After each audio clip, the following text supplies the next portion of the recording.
right, what's up, everybody? Welcome to another episode of the Flagrant 2 podcast. Analysis by assholes, no easy buckets. Actually, in the opposite order, but I don't give a fuck. My name is Andrew Schultz. It's all good, damn it. We've done a couple of these already. Thank you. I'm here with Akash Singh and Real Life Kaz. And listen, hey, welcome back, obviously. Yeah, Akash is back and alive. There you go. Yeah. I'm still not healthy. Still sick. Only person doing worse than me is Austin Rivers. But at least you're here, goddammit. Yeah. There's a Flagrant 2 fan. Sick, there was a Flagrant 2 fan with floor seats at that Clippers game.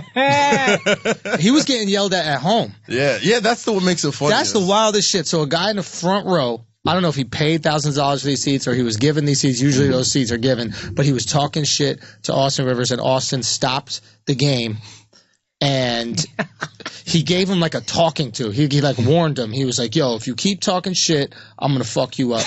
Which you're not. Which you're not going to do. And the guy's not going to do it either. But like to get shit talked to you from the front row at home. It's eating at him. And you know what? I feel bad for what we're doing to Austin Rivers. I was about to say, like, it's kind of your fault. It's kind of your fault. You're not wrong, though, is the thing. You're not wrong. I just feel bad for him. Why?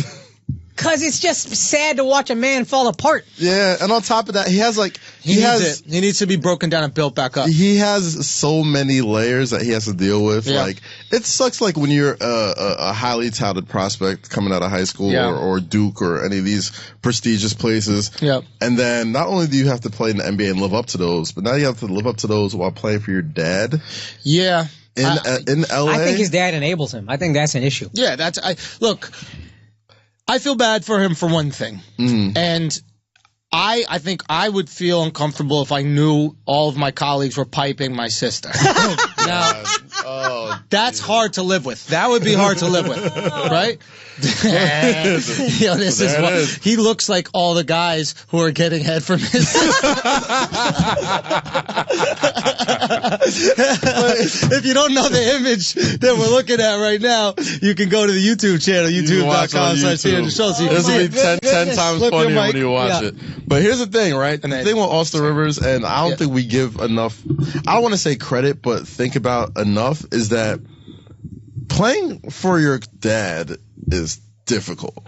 Like, I've never had like a relative or a dad that was like my coach. I gotta cut you off real quick though. And again, I do feel bad for him, but I gotta say this. He's playing for his dad because no one else wanted him. There we go. Okay. Like, look, if he was an elite NBA player, nobody would care. Nobody would give a fuck. Yeah. It'll be a nice story. It'd be a nice story. Yeah. But I'm not gonna feel bad that you get to start on a legit NBA team. Legit? No, I don't mean legit in terms of like a big market. Gotcha. Okay, yeah. A legit NBA team or a big market NBA team make millions of dollars. Mm-hmm. He has a painting of him on the. Yes, he has we a saw banner. that.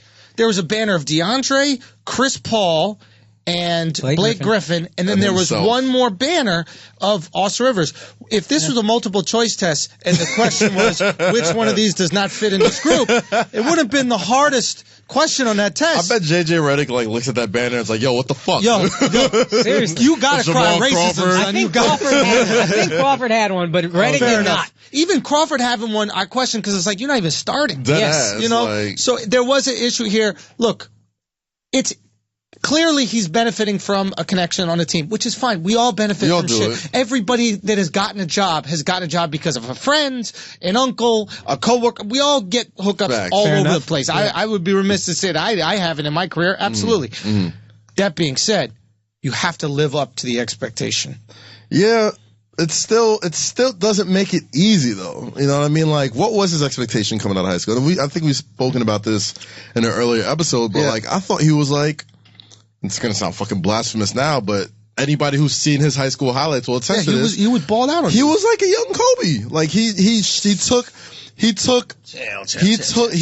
his game. I mean, he's talking about two 17-year-olds. That's what I'm saying. Like, when he's played in high school, he's 6'5", he's taking difficult shots, acrobatic layups, all this stuff. Like, he played like a pro shooting guard would have to play like. Yeah. From his first year at Duke, though, I was like, I don't know. He hit one big shot, and everybody thought and I was like, I remember hearing a lot about him struggling before that one big shot. Yeah, and like he had a nice little step back. I think it was against UNC 3-point or something. I think it was North Carolina. It was a big game. It was a big game. Big game, big moment. You hit a game. You play for Duke and you hit a buzzer beater against North Carolina. You're a household name. Doesn't even matter if you're Austin Rivers or Doc Rivers' kid or whatever. Yeah. But at the same time, it's not in the Schultz household. Apparently, apparently not. No, but keep going. I feel for him. I feel for him because at this point in his career, I would say he's kind of a disappointment. You know what I mean? And that's because not kinda. All right, he's an NBA starter. He's not a good NBA starter, but he's an NBA starter, right? At the same time, it's very difficult to live up to those expectations. Yo, just smile. That you pulled off. Like, that's another thing. Like, you seem cranky. Yeah. Like, if I win the lottery, I get millions of dollars.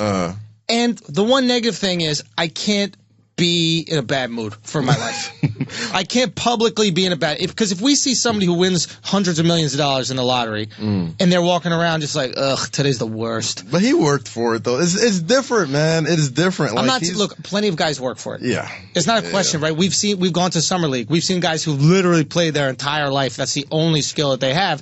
Not make a team. It's pretty sad. Here's what confuses me. His personality seems like Doc Rivers did not coach it at all. Why? You know what I mean? Like, Doc Rivers is all about, when he coached the Celtics, they call it Ubuntu and like brotherhood, and like he just seems like such a I'm gonna raise you to be a man, not in the same, not to the same level as Popovich. It's something like togetherness. Out of many one. Yeah. Oh yeah. Is that African? Yeah. I forgot what it is. I forgot. Yeah, I mean, it damn sure ain't French. But listen, wait, no, not out of many one. Sounds.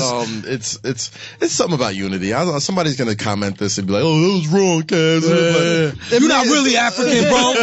You don't know every African dialect, Kaz. You don't know every single African country in the African word ever. Anyway, it's something about unity. Continue with that. But yeah, that Doc Rivers, it just seems like not the same degree as Popovich, but to a level, he just kind of helps you be a better man. Yeah. That's always the vibe I got out of Doc, that he cared about that kind of thing.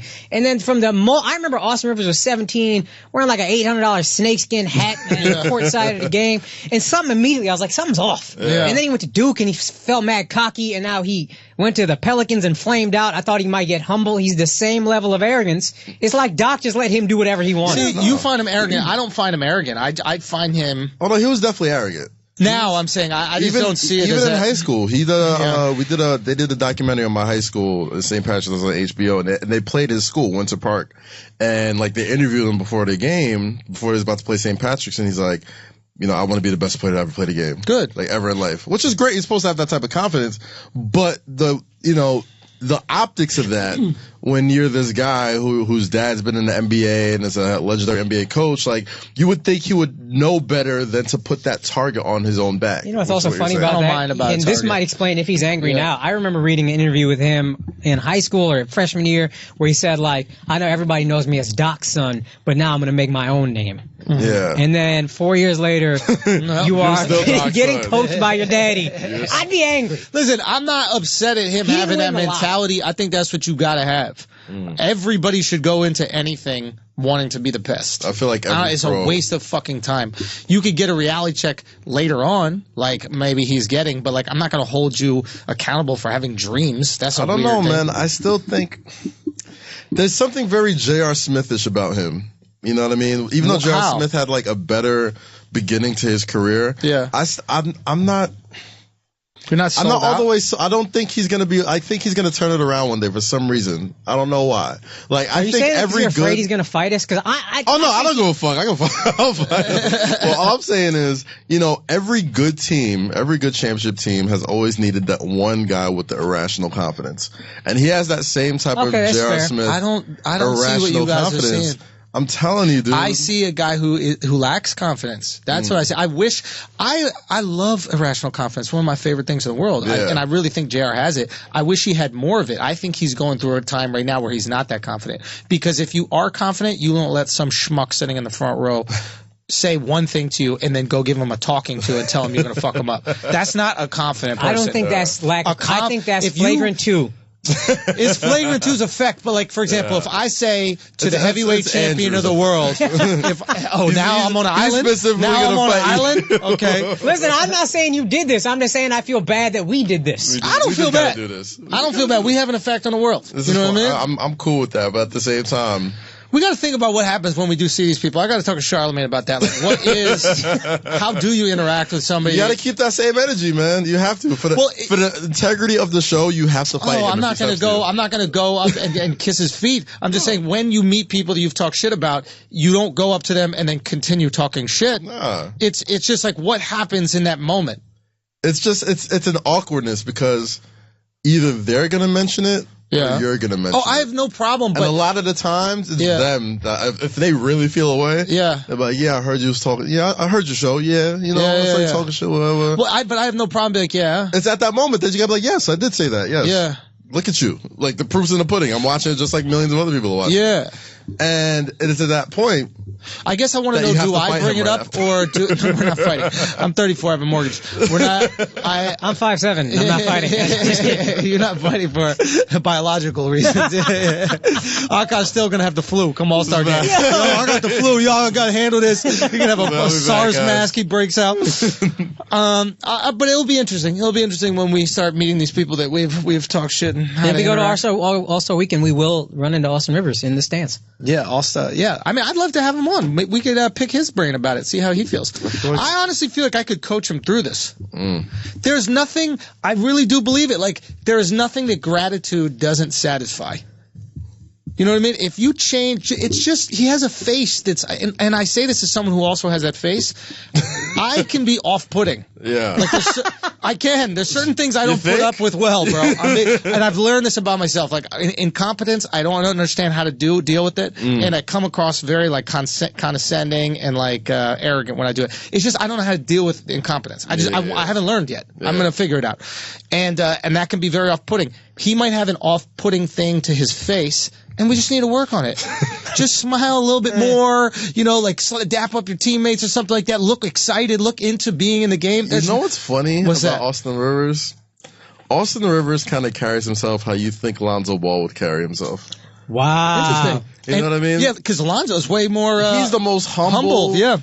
Never says the wrong thing in the press, never fucks up. Yeah. You know what I mean? Like, Lonzo seemed like Doc's kid. Exactly. Yeah. Exactly. Like, he Austin carries seems like LeVar's kid. Yeah. It's almost like LeVar and Doc switched kids at birth. Yeah, for real. And maybe that's the kid because you look at Austin Rivers, it's like, yeah, he's cut from the same cloth as LeVar. Like, he seems like just like LaMelo, and you could tell that's why LeVar loves LaMelo, because he's just like him. Just like LeVar, yeah. He plays like Lonzo, but like he has the same type of shit talk bravado that his dad has. That's his father's son, 100%. Lonzo, on the other hand, cool hand Luke, calm and collected, never gets rattled, almost looks to a fault. Looks like he's got like the fucking the Jay Cutler thing going on, where like he almost looks like he doesn't care. You know what I'm saying? Sometimes when he's playing, like, because he's just so... Who, Lonzo? Lonzo looks like he acts like what I assume LeVar's wife acts like. Like, I assume Lonzo like his mom. Like, you gotta be completely calm. Yeah. Nothing gets to you. This is all noise. I block it out.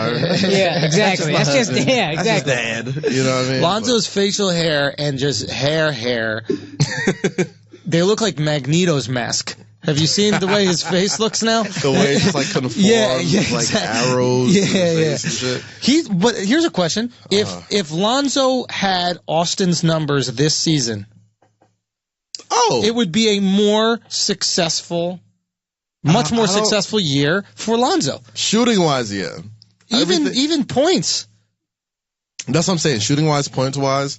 Lonzo, for all the hubbub that he's gotten about like not living up to expectations, I'm not looking at a stat right now, but I'm sure someone could correct me. I'm pretty sure Lonzo has better stats than All-Star Rivers across the board, except for shooting. He's a much better rebounder. Yeah, he beats him in rebounds and assists, but he's less points. He's less in points. Yeah. And probably a worse shooting percentage. Terrible shooting percentage. But Lonzo might be a bust, too.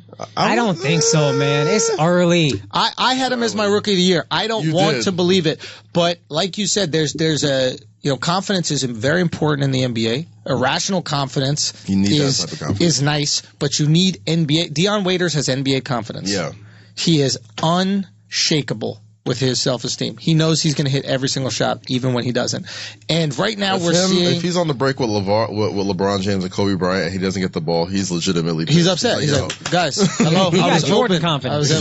Yeah, for real. He got Jordan confidence. And it's just one of those things where, like, you see, I'll just look at the stat line for Zoe. Mm-hmm. And I'll be like, 34 minutes and 8 shots. It doesn't look like effort. You know what I mean? Like, but he's always played like. I watched him at UCLA, and that's why I wasn't impressed. I was like, he just don't look like he's trying. Yeah. But that's just his game, I think. Yeah. Well, we need you to try. There were certain games at UCLA where, like, he went off. He would go crazy. Like, if his shots go in, like, he'll have a great game, and he'll look confident, like he'll talk a little shit, like he'll pump his chest just a little bit and stuff like that. But when his shot's not falling, he's just gone out there. I don't know. I just think you know what the problem is with the Lakers? They've got too many young guys trying to make it. Yeah. If the Lakers had a few vets that knew their role and they knew what shots they were supposed to take and not take, Lonzo would destroy. Get in the lane, dish, have fun. But they've got a bunch of kids that are trying to make a name for themselves, and rightfully so. They got this kid, Kuzma, who's playing great. Randall's still trying to get money. You know, he didn't get that extension he wanted, so he's still trying to prove himself. Ingram is playing good basketball, and he's got some heat under his ass now that Kuzma's over here. Yep. Then they got this other shooting guard, Jordan Clarkson. Well, no, the other guy who's Hart. Oh, Josh Hart? Well, there's another one, but Caldwell Pope or something. KCP. Yeah. So it's like they've got everybody on that team is going, how do I make it? How do I make it? How do I establish myself as an NBA player? And they kind of have the green light under Luke Walton's system. Yeah. So it's not a system where they say, hey, Lonzo's going to control the ball and everything is going to go through Zoe. Well, Luke comes from the Golden State, Stephen Kerr culture, where it's like, hey, let's move the ball around. That is the worst possible system for a guy like Lonzo, because in order for him to be effective, he has to have the ball in his hands. He's not a pop-up shooter. He has to get to the basket and dish, or get to the basket and score. Or he does a little move on you or something like that, maybe take advantage of a smaller guy in the post. But he's one of those guys where you need to give him the rock, and that's not going to be a Luke Walton system. Yeah. And I think they're going to have to make a decision. Do we let Luke run this team and use these players the way that he sees fits, or do we get a new coach in here that wants to run it through Lonzo? Nah, I don't think they'll get rid of Luke Walton. I just think I've seen this happen before. Right. You know what I mean? Like, they said the same thing about Jason Kidd when he first got into the NBA. They said the same thing about, like, Kobe. Who's the ideal coach for Lonzo, really? Yeah, Jason Kidd. Exactly. If Jason Kidd was... You know what else would be interesting, actually? If they don't... Sorry to interrupt you. If they want to get rid of... If they want to get rid of Luke Walton, Mark Jackson. That's another, yeah. I'm surprised he hasn't gotten another shot at that. It's crazy. Coach. Blows my mind. He must have, he's, there's some skeletons buried somewhere for why he hasn't. I don't know if it's skeletons, but I heard that, like, he has a ministry in, I think, L.A.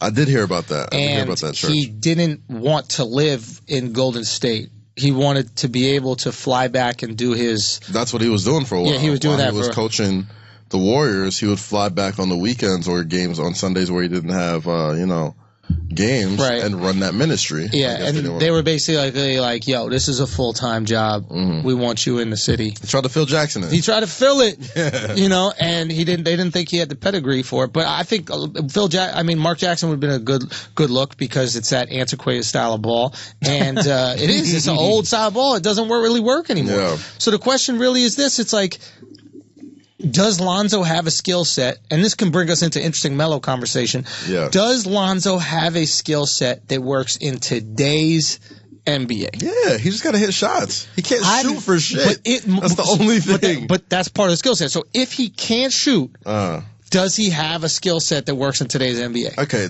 for everything that Lonzo hasn't done well, he advances the ball very well. Like, he gets them running. You know what I mean? He's a great rebounder for a guard his size. Amazing. That being said... Elite passer. Yep. You know what I mean? That being said, he needs to put on some weight. Sure. He needs to hit some shots. If he's even an average shooter, he's still in the Rookie of the Year conversation. He's just been putrid. Like, you can't get any worse than how he's shooting. He has like 1 for 12 games and shit. Roberson is looking at him like, oof. Yeah, exactly. This guy can't shoot for shit. But to the point of Jason Kidd, I mean, I know you're saying it's a different NBA. I don't think this NBA is like the permanent this is what the NBA is forever, necessarily. I think there could be a time for a point guard who distributes, makes his teammates better, and I think Lonzo fits in there. Like, you want a guy who makes everybody better. Yeah. And he can learn to hit a three. Everybody loves playing with him. Yeah. And that's what you hear Luke saying, that's what you hear all his teammates saying, but, like, who doesn't like playing with the guy that gives you the ball to shoot? And you know he ain't shooting. You know what I'm saying? Yeah. Of course, everybody on that team that wants to drop 20 is like, oh, we love that guy who only shoots 8 times a game. Exactly. We gotta see, if you're the franchise player, you gotta play like that shit. Interesting, brings us into the Melo discussion. Oh boy, Melo. So far, I've been completely right about Carmelo Anthony. I just want to point that out. I'm hearing, we got to give Schultz credit too. I'm hearing a lot. I heard Tracy McGrady talking about it. Melo's the problem on OKC. Schultz called it immediately. I still don't think OKC is done by any stretch, but you were the first dude to say it. I knew it immediately. Immediately when we got rid of Melo, it didn't matter what it is. He is that like rain cloud. He's the rain cloud, no matter where he goes. And it goes to this. This is what I liken it to. There's Borscht Belt comedians back in the day, like a long time ago, and these were like these Jewish comedians that would perform up in the Catskill Mountains, and they would do these one-liners, kind of like Rodney Dangerfield, you know, type of shit.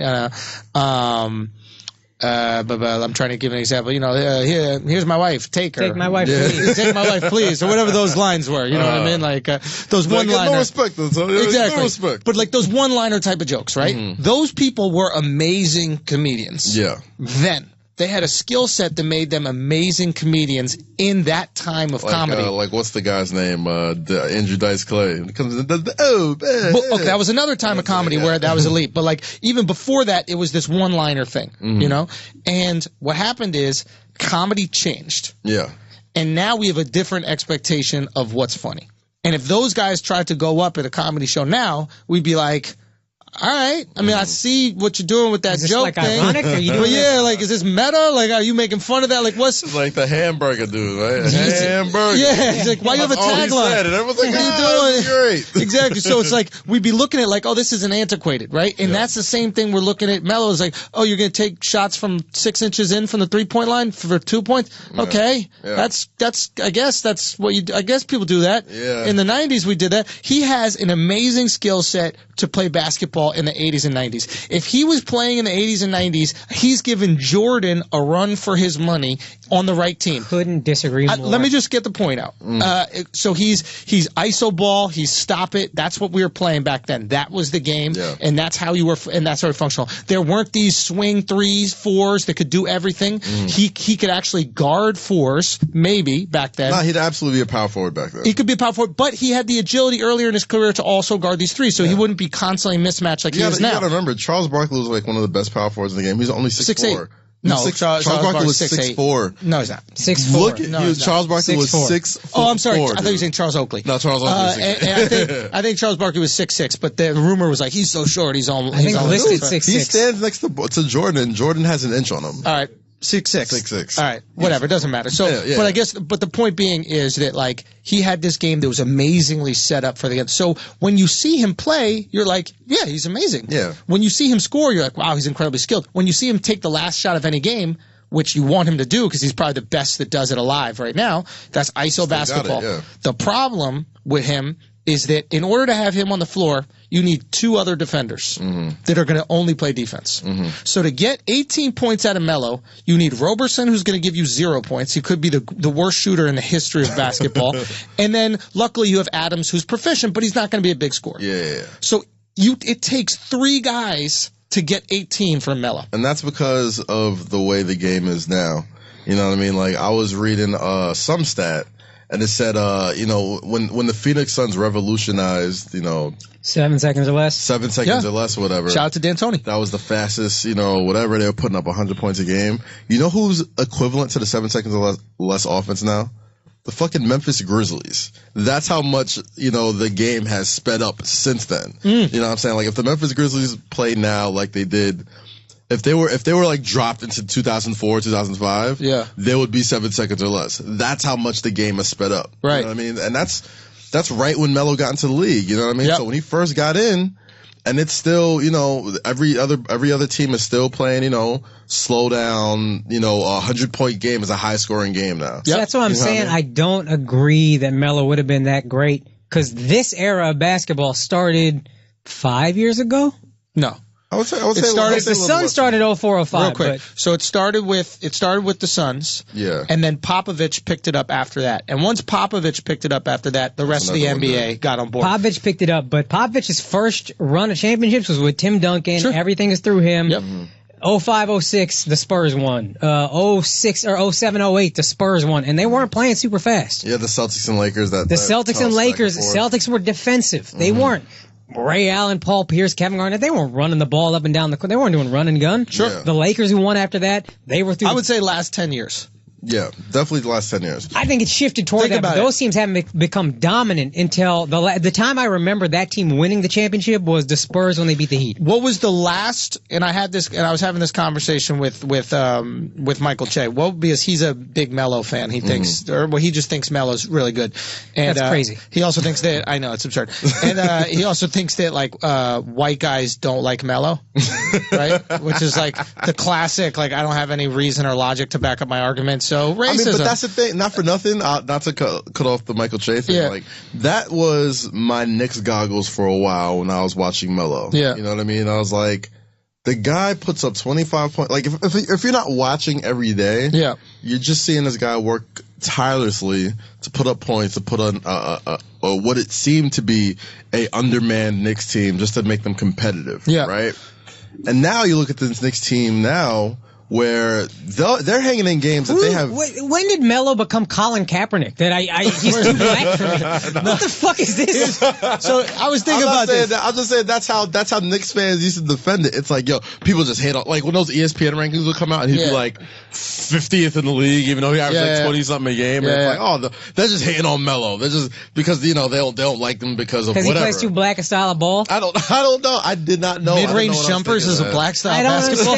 Soft layups is a black style basketball. I think what he's saying he is he's quite possibly the whitest. His game is Rick Barry. He plays the whitest game. It's not a black-white thing at all. And real quick, just to acknowledge that, let's just say every white dude that disagrees with Melo is racist, right? If there is one thing, let's hypothetically speaking, if there is one thing that trumps racism, it's winning in sports. Alabama is going to play in the college football playoff, and all those KKK racist motherfuckers are going to watch that game. And if they take out, if Alabama removes their black running back and puts in a white running back, there will be one play where the KKK guy goes, all right, let's see what he's doing. And if he loses a single yard, they're going to be like, this is a diverse country. Why are we listen, America is about bringing all different races and creeds together and creating an environment where everybody can flourish. Now put the black guy back in.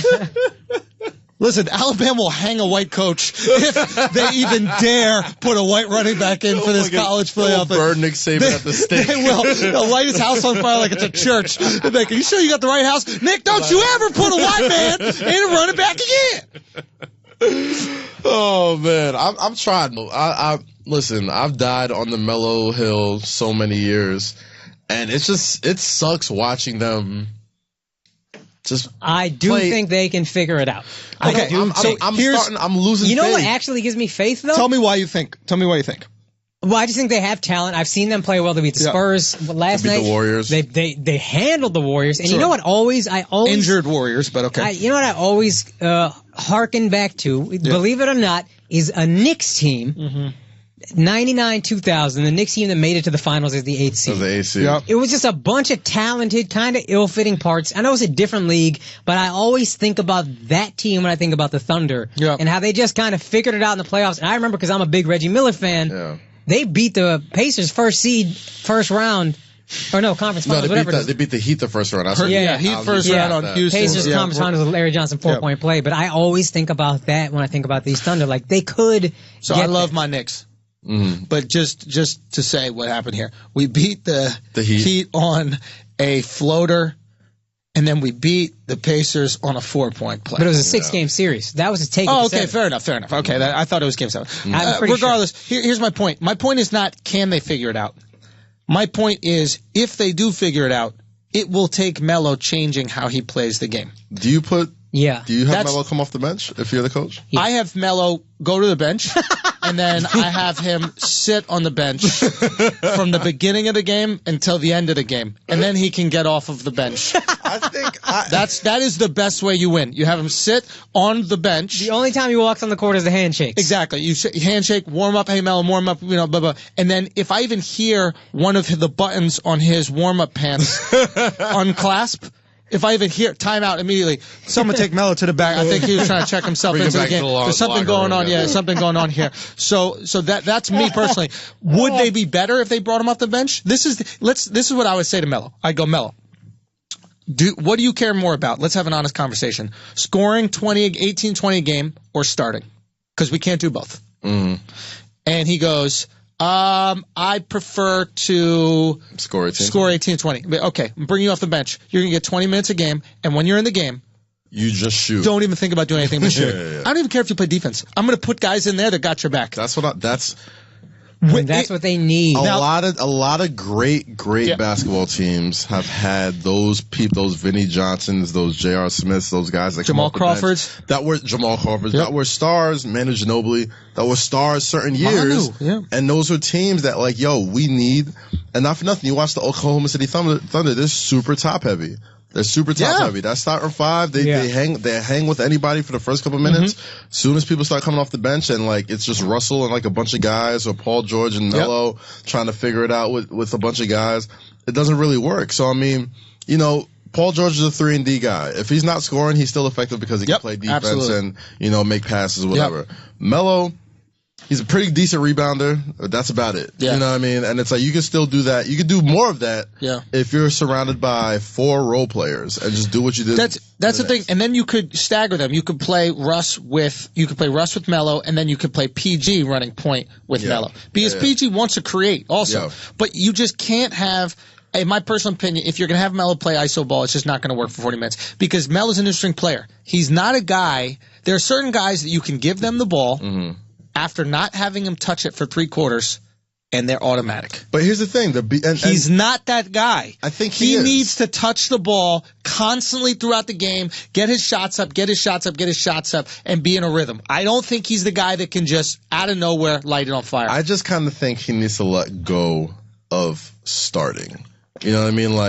My coach used to tell me all the time, it's not about who starts the game. It's who's in there in crunch time. It's who's finishes. You can still finish with him. You know what I mean? Matter of fact, when it gets ISO time, there's nobody that you want in the game. Yeah. You get him in there. He doesn't have all those miles on his body from the game and starting and all that other stuff and playing defense. Mm-hmm. Dog. When it's crunch time for the Clippers, Jamal Crawford. Well, is Jamal Crawford still there? I think he's in Timberwolves. No. But when those great Lou Williams teams, is in there. That's what I'm saying. Lou Williams is in there. Eric Gordon is in there. Those teams that have these great 6 men. Yeah.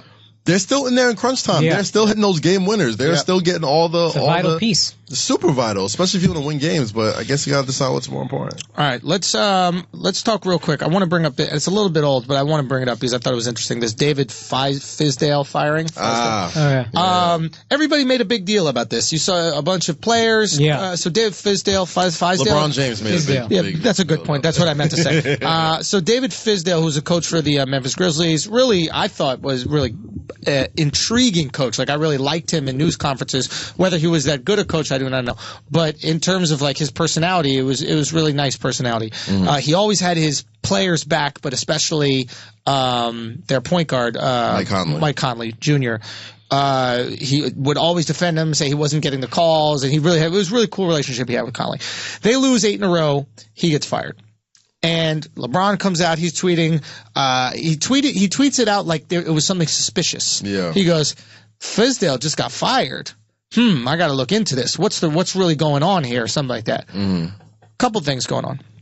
First of all, mind your business. First of all, mind your business. Second of all, if you aren't going to mind your business, check your record. Because LeBron, you fired your coach, not after 8 straight losses. David Blatt. When you were the number 1 seed in the East. Yeah. You fired your coach who was the captain of the All-Star team. Yeah. So the fact that you just came from the finals too, right? The fact that you could possibly, you fired your coach after a trip to the finals in which your team was injured during the finals, and that's why you guys ended up losing. Yeah. And you guys were the number 1 seed in the East, and you fired him. And we all know who fired him. It wasn't the organization. No. It was you who fired him. So to act like a team who lost 8 straight games, fired their coach is something bad, I don't think it's that absurd. Second of all, I look into it. Fizdale hasn't spoken to Marc Gasol in 6 months. Really? Yeah. Now, you want to know something interesting? David Blatt never spoke to LeBron. Wow. I found that out. That's what apparently the Cavaliers people are saying, is they never had that independent kind of dialogue. He never felt like he could coach LeBron, probably out of fear, because if he thought he was going to come down on him, coach him, etc., he was going to lose his job. I guess it turns out LeBron does want that. That's true. But here's the thing with that, right? If you can't manage your players in the NBA, this I'll say, if you can't manage your players in the NBA, that is the job. That's what makes Phil the GOAT. That's what makes Phil the GOAT, and that's what makes these other guys. I mean, you look at Doc, able to manage all those personalities. You look at Kerr. Pop.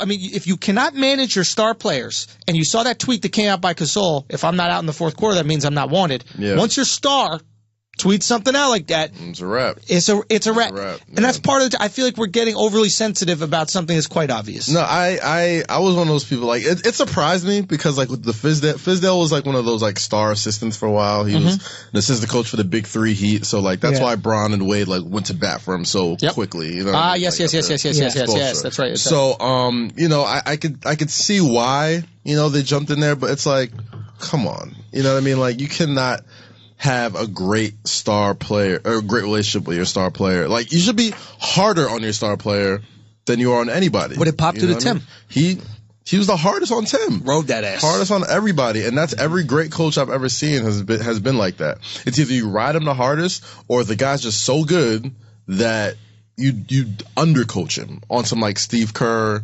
Stephen Curry stuff, where, like, Curry's so nice, like, he's just like, dude, you're amazing. I don't know what this is like. You know, like, you ever see that clip? Like, if you ever see that clip when Steph Curry dribbles like 1,000,000 times around the Clippers, and like he's like dribbling, and just heaves it like 40 feet away, and Steve Kerr's just like, all right. You know what I mean? Like, sometimes you're that nice. We're like, the one thing Steve Kerr's usually better at than his players. Yeah, exactly. He can't even give Curry advice on that. Exactly. Like, usually he steps in and goes, listen, you know, keep your elbow in a little bit. Let me help you. I'm a good shooter. All right, I win championships. Yeah. And Curry's just like, hush. He's like, okay, I'll go back over here and be sarcastic. There's been times. That is his go-to, right? Don't ask Steve Kerr a serious question. Oh, fuck no, dude. What are you doing in Miami?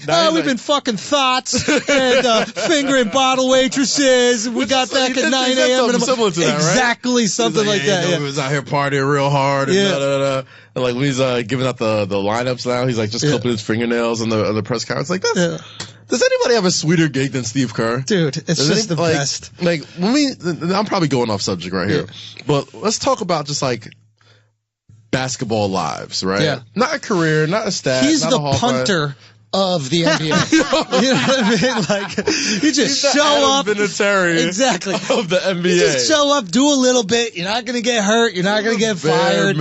Everybody on your team's a knockdown shooter. Let's talk about, like, just his basketball life. Yeah. Outside of, like, Robert Horry, maybe Shaq, you know what I mean? Yeah. Talk about who's had a better basketball life than Steve Kerr. You played with the legendary Bulls team. Yeah. You played with the legendary Spurs team. Yeah. You got countless rings. You went and became front office for the Phoenix Suns. Got them back to prominence. Went to work for TNT. Great analyst. You know what I mean? Got hired back to coach the Knicks by Phil Jackson. You tell Phil Jackson, I'm good. You go and win 2 championships. And you're barely doing shit. You're just like, go out there and just move the ball. And just when it can't get That's his whole thing is movement. And just when it can't get any sweeter for your team, when you blow the biggest lead in finals history, the one blemish in your career. That's a great point. You get Kevin fucking Durant on your team. Who's had a better basketball life than Steve Kerr? I can't think of many. That's actually a great point because movement is just whoever you're giving it to is gonna shoot and make it. So just keep moving the ball. Let's get to a great shooter. It's like you like open shots, right? You like hitting shots? Just fucking pass until somebody's open, and then we'll be good. That's all he's coaching, dude. And play some defense sometimes. That's it. He can't even believe his life. No, Like, he's constantly just looking around and going, you can see it in his face. You can see it in his face. Like, yeah, bro, I can't believe I'm here. God literally has to take his back from him every once in a while. Like, yeah, you can't walk for a month, man. Fuck that. That's enough. I don't know what that spinal tap is. Like, listen, we gotta balance this thing out, bro. It's been too good. You've been living too sweet, man. and what happens? What happens? Your fucking assistant goes off to coach the fucking Lakers afterwards. Yo, for real. Like, dude, like, what if his back didn't even hurt? He just wanted to know if he was worth it at all. You know what I mean? Like, he's like, do I have any effect on this team whatsoever? Hey, my back is like the fluid. There's a thing. Didn't it sound like he made it up? What's wrong with your back exactly? Yeah, you know, the fluid, the thing, look, obviously you don't know a lot about backs here. Let me explain. So there's a fluid, there's a fluid that's supposed to go, so we're going to tap it. We're going to spinal tap. That's a band. So yeah, look, just trust me, I have headaches and I'm depressed. From your back? Yeah, that's what happens when you get the fluid taken out of your back. Yeah, totally. So I'll be back in like a month. And he's just sitting there going, you know what? These fucking Warriors are going to lose 20 games. I'm going to prove to the world that I'm the greatest coach in history. And then immediately they go on and have a 73-9 season. He's like, well, you know what? Fuck it. Okay? I put the system in place. It was me who put the system out there.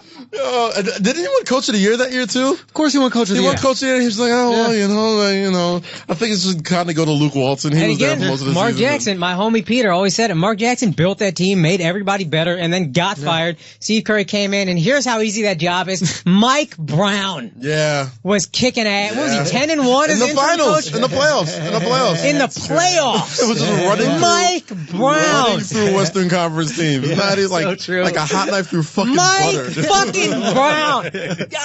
Bottom 5 coach I've seen in my lifetime. Mike Brown. Yo, you know Steve Kerr was like, listen, there's no way Mike Brown can make this happen. This is what I'm going to do, okay? I'm going to make sure Mike Brown's an assistant. I'm going to pull the spinal tap thing again because I still believe that, okay? It's still working. It's still working the spinal tap. They haven't even checked my medical history or anything like that. Okay, I'm gonna let Brown guaranteed in the playoffs Mike Brown's gonna lose. Like, this is one of the worst coaches in history. Have you seen a Mike Brown offense? No, because he doesn't have one. The Mike Brown offense is LeBron do something, please. That is it. LeBron got to score 25 in a row, his 4th year in the league. That's the only way we do anything. Golden State juggernauts the Western Conference in the playoffs. And Kerr's just like, all right, my back is fucking better. Can I win the goddamn championship? Jesus Christ. All right. Nah, Steve Kerr, his basketball luck in life has just been so great. I think maybe he was just doing a heat check on life. I was like, fuck it. Like, he was doing a heat check. Let me pull up from 40. I need to meet another person with this back ailment. Yeah, exactly. I know, he has the 1 in 6 billion back ailment. I don't know what it was. Wasn't it some shit like the lights are too bright at the stadium or something? That's how, making that up. I'm telling you, he's making it up. Listen, the liquid, here's what happens. It's the lights at a certain aperture ignite the liquid in my back. And with my liquid is united, crippling depression comes over me. It's not something you could just check. You know what I mean? It's not like, I can just show you. He's making all of it up on the spot. Listen, if you're not making up, Steve, I'm incredibly sorry. We're sorry. We're fucking with you. You go your entire career without a single back injury. All he does is say jokes. Hey, Steve, we're being sarcastic. Steve does answer questions like English people. Have you ever met like an English person who just you can't have a conversation with? He does. He has no lips. I get it. You know. He's pale. If I didn't hear his voice, I'd expect like a Prince Harry type of accent. Sure. That's Prince Harry Day. But that is how English people answer shit. Like any question you ask them, it's always a sarcastic remark, right? So what part of England are you from? Shanghai. Because it's not in England. It's like it's my highbrow humor. Fuck you. Anyway. Motherfuckers. I just wanted to get that thing out. Shout out to Steve Kerr. Shout out to Fizz. Sorry for the subject change. I don't know what we were. We'll see you All-Star Weekend. That was a great point. We're going to have a nice seat with lots of lumbar support for you. Facts. At the Flagrant 2 table. Coaching. He's going to be the Rockets go. Rockets. D'Antoni's going to coach. I fuck with D'Antoni, man. Yo, listen. So you brought up an interesting question, Akash. Can the Rockets beat Golden State now? Yeah.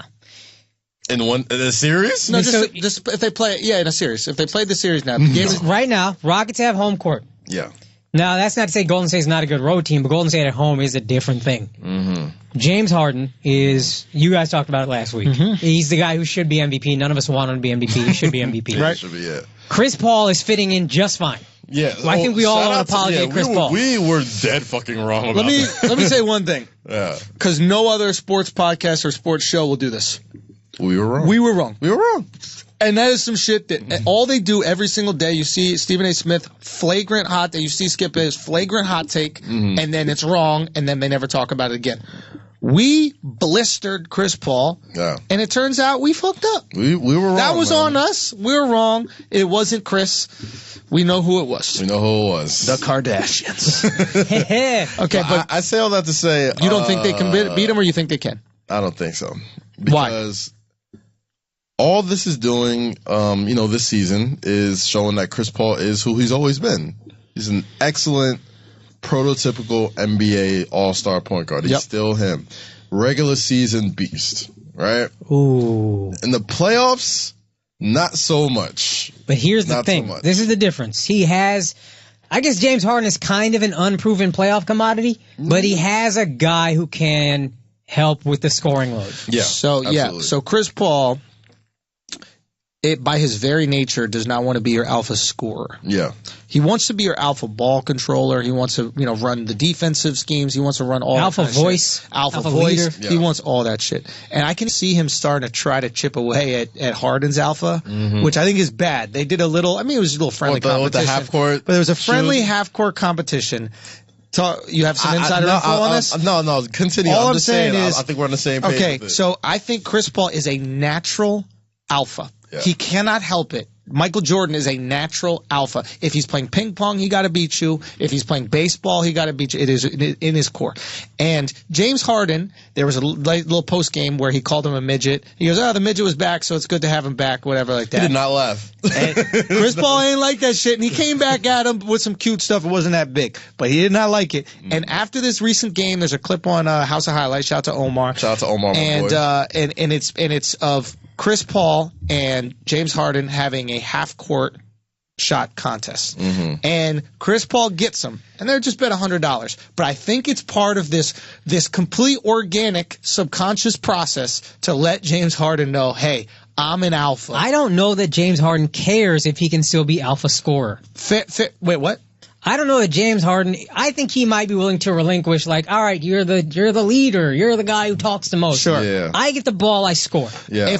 If James Harden, if that doesn't affect Harden's confidence at all, that's totally fine. My one concern is, if I'm CP3 and I care more about winning than I do about being an alpha, which he might, you let James believe he's every bit the leader of that team, every bit the alpha of that team, every bit the bigger man. Even if you know deep down you're a colder motherfucker than he is, let him believe it, because he needs that to operate at the highest level. That's your ultimate assist to James Harden. Shout out to State Farm. No, for real. You know what I mean? Like that is get the most out of your players. Yeah. Yeah, no, I agree. I 100% agree.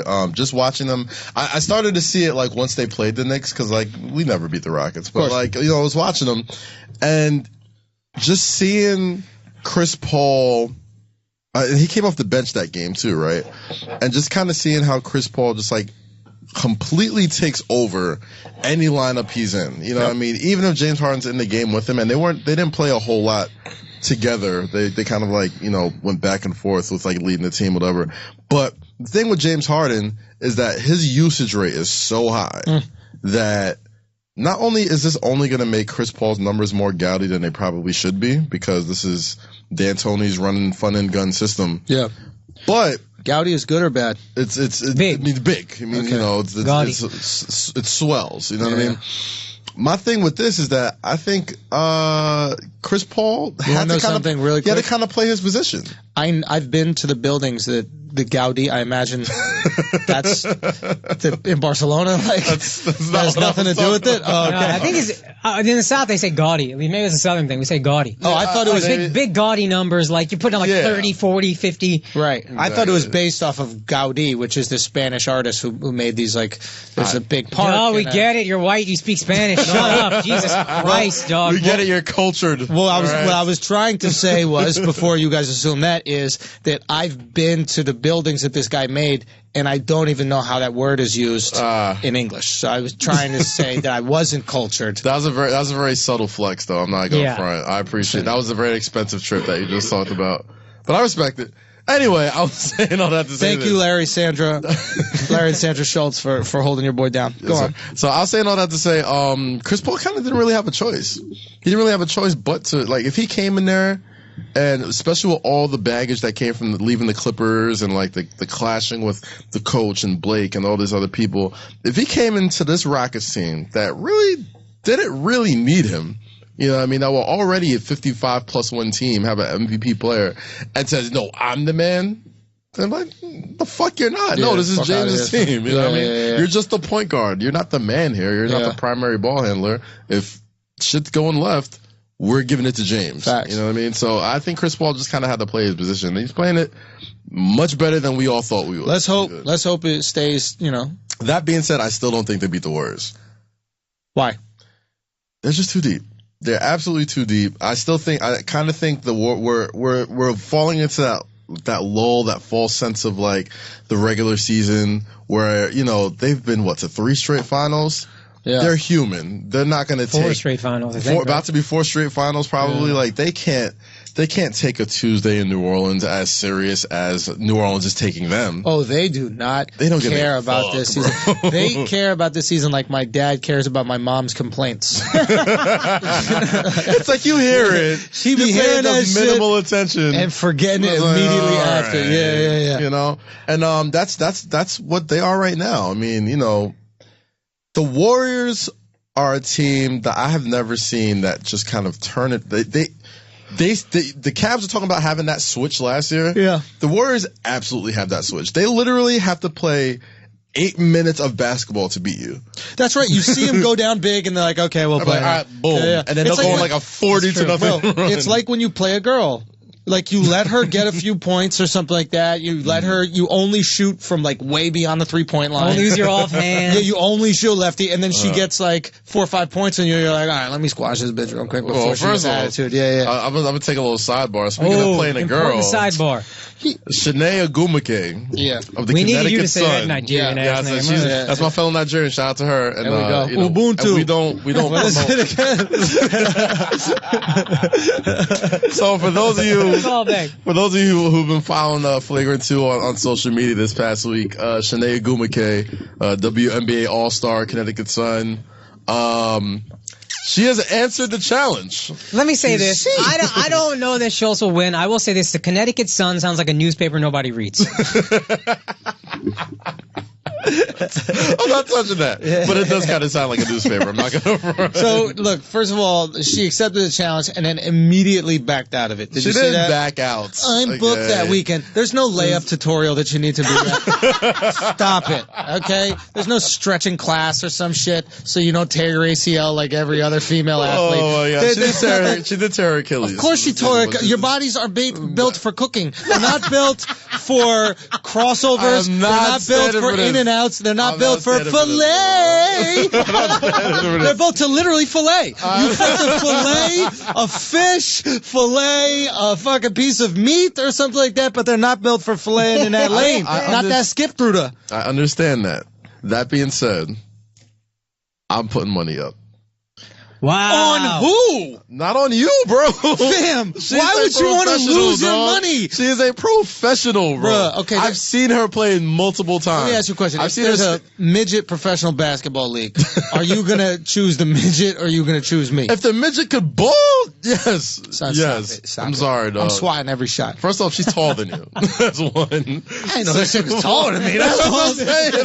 Listen, I looked up a YouTube clip of her, right? It goes, Omumake, what is it? Shanae, Chine. No, her last name, son. Agumake. Agumake drops 22 points in Connecticut Sun playoff game. So I'm like, oh, this her YouTube clip? It's got 100,000 views, something like that. I'm like, all right, bet. We're going to see some shit. 11 putbacks. 11 putbacks. Not a single move to score. Just rebound, layup. Rebound, layup. Buckets, you're not going to get that on me. Buckets are buckets. I might dunk on this girl, yo. No joke. I'm working with a trainer. We're working my legs again like that. I've been doing my squats. I might dunk on a Mumake. A Gumake, goddammit. A Gumake. Out of sheer loyalty, I'll put money on Andrew. I will say this, dog. If she gives you a bloody nose or some shit, that's a bad look for us, dog. That's a bad look for us. Let me tell you. I'll put this. I'll take this bet, though. I'll make her hot. She did say she would play with her offhand. She says she'll play you lefty. She actually says she's going to play me lefty. Is she lefty? No, she's not lefty. That's why I asked him first. I go, what hands she use, what hands her right hand, but I wanted to hold her to that too. First of all, it would be the stupidest thing that she's ever done to play me in basketball, let alone using her offhand, okay? Let alone using her offhand. When I say I'd be surprised if she scores a single bucket, I mean that 100% sincerely. The only way she could score a single bucket against me, the only way, there are two ways. This is if she uses either hand or either hand. One is she gets the ball off the check, and I'm just playing lazy D, and she chucks a three up, and magically it goes off the backboard and in. I don't think that she'd be able to hit a good shot. It would be a lucky off the backboard and in, but that's like one way. You hit against Jason Williams? No, because I hit the rim and then dropped like a tear. You know what I mean? Like a tear that came out of Jason Williams' face. So, but the other option is a crazy hook shot or something like that. But in reality, there's no fucking way. She's getting that ass kicked. And she's already making excuses that she can't do it. So listen. Oh no, trust me. We're going to set this up. We're going to make this happen. Ogumake, my friend, my sweetheart, my friend. I think that it is in your best interest to keep it real about why you don't want to play me on February 7th. Why is that? Because you know it's a bad look for the WNBA. When I wash a WNBA All-Star... Bro, she's going to wash you. Listen... She's going to wash you. The only way that she could wash me if it was like a Turkish bathhouse. That was part of like the procedure that I paid for after a long massage. That is the only way that she could possibly wash me. Let's set the ground rules now. Yeah, what are the ground rules? Right, so it's 1-on-1. I guess, or we're going to 11 to 21. It could be any number. All right, so we'll take it to 1-on-1 to 7. I'll give her an option. To 7? I'm giving. That's easier for her, right? The more points we have to score, like it's easier to get lucky 7 times than it is 11 times. Twos. All ones. Ones and twos. What are we playing twos? Ones. It's the girl hits only layups in the thing. We don't even want her taking a 3-point shot. Listen, here it is. All 1s to 7. Okay. All 1s to 7. You can use your offhand if you want. Okay. What I would do if I were you is use your offhand to tweet an apology for even accepting this matchup. Okay? That's what I would do with your offhand. There's a lot of things you could do with your offhand. Okay? We have to set up the stakes. If I win, if she wins, what happens? If she wins, yeah, we should bring her on and have her say. We'll definitely have her on the show. We'll definitely want to have her show and set it up. I'm not going to speak for her. Yeah. But I think if she wins, you should be front row at the Connecticut Sun game this summer, wearing full Connecticut Sun jersey, with a full Connecticut Sun jersey, holding a sign. A Goom McKay. Something. You come up with the phrasing, but you're holding up a sign and you're promoting Flagrant 2, the podcast. It might literally just have to say Shanae Ogumake, yes, is better than me. Yes. Period. No, I don't even know how to write that. I will spell it for you. I will spell it for you. Yeah. You have to write. Okay, boom. This is it. Full Connecticut Sun regalia, headband and all. So gaudy. Everything. Oh, very gaudy. Gaudy. Whatever. Have a sign that says Nate Ogumake is better than me. Listen to the Flagrant 2 podcast. Okay, and if I front win, row. And if I win, and if you win, she has a job on ESPN. She works. She's on ESPN.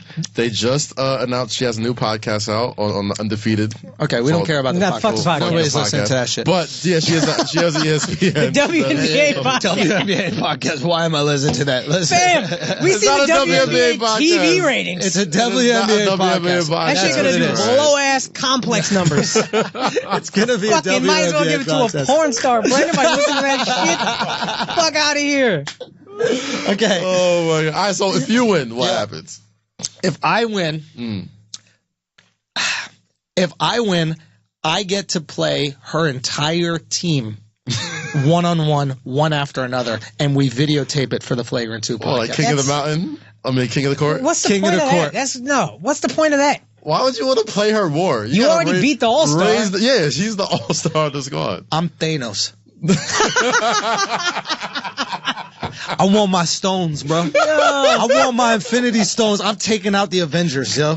I'm going to the Connecticut Sun. I'm bringing some clouds. Like, this does. I'm bringing. Yeah, it does. Let's go. This does make me smile. All right, maybe we'll work on what it is I want from her. I don't know what I want from her. She's gonna say some shit on the TV show about you being better than her, Flagrant. Maybe she just plays the tape. I don't know. Maybe. But she's gonna have to very publicly, whoever loses is gonna have to say what happened. We're gonna. Oh, she got to wear a Flagrant 2 outfit. Oh, I like that. She got to wear a Flagrant 2 outfit, and on part of the outfit, it's gonna say, I got Hezied. Or victim of the Hezi. Hezi victim. Hezi victim. She also needs to address what that means. And address exactly what it means. Okay. All right, bet. That's the bet. That's Shanae, the bet. we haven't even gotten your approval here. We haven't even gotten your acceptance. We haven't seen. All right, so Shanae wins. Technically, we haven't gotten her consent. Guys, this is very hashtag me too. This is very true. Very true. You must always ask for consent over and over again. Andrew, you lose. Yeah. Don't even ask for consent. You give consent. Connecticut Sun, front row, jersey shorts headband. Shanae Gumake is better than me, son. Okay, how much is a ticket for that? $11.50? Nah, bro, this courtside. That's like $8. Oh, to be fair, it's at the Mohegan Sun though. We can go in there and gamble afterwards. At the Mohegan Sun. I bet if you get enough tickets on the Papa Shop, they just let you play in the game. You get to be starting shooting guard. Hold on, you did more than make a layup? Well, shit, give him 25 minutes minimum. Put on this wig. Real talk. Yo, that shit is at a casino, fam. That's disgusting. Bro, we did comedy at the Mohegan Sun. You doing a fucking professional basketball game next to a comedy club, next to an arcade, next to a Fuddruckers. No, we're going. What the fuck? We're going. We're telling all the Flagrant 2 folks to come out. We're gonna pack that game out. And you know what we're gonna do? I almost want to lose now. During halftime, she's going to beat you, bro. Get out of here. During halftime, they got to let the 3 of us and 7 other Flagrant 2 fans play on the court. Have a 5-on-5. Have a 5-on-5 on the court during their halftime break. I think that's reasonable. I think that's if fair. I win, well, no, why would we go there if I win? You know what I'm saying? The Mohegan Sun could use the WNBA could use the attendance Flagrant 2 live show. Facts. Facts. We're gonna work it out. Anyway, it doesn't matter. We know it's gonna happen. Shout out to Shanae. Shanae? Yeah, shout out to Shanae for stepping up, man. Real talk. We're gonna see if she continues to step up. We will. Let's talk about some football. You know, they really dogged out my man Eli this week. Damn, poor Eli, bro. Disrespect. Straight disrespect. Straight Charlie Browned him. They really Charlie Browned him, yo. So for people who don't know, Eli Manning, quarterback from the New York Giants, was benched this week after playing 210 consecutive games. New York Giants are trash this year, but not all because of Eli Manning, but because he lost, his 3 main receivers.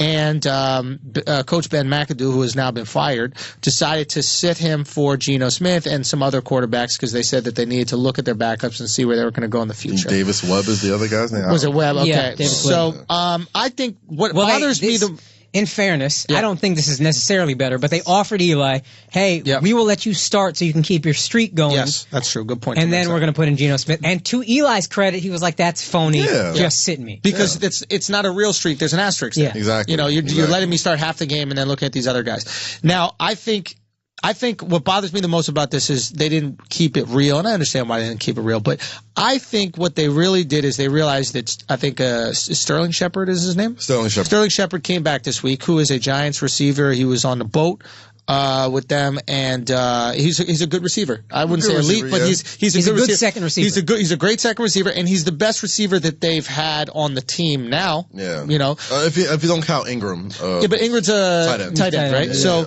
So Ingram is a solid player. So I really think what this is about is they were worried that Eli would win him a game.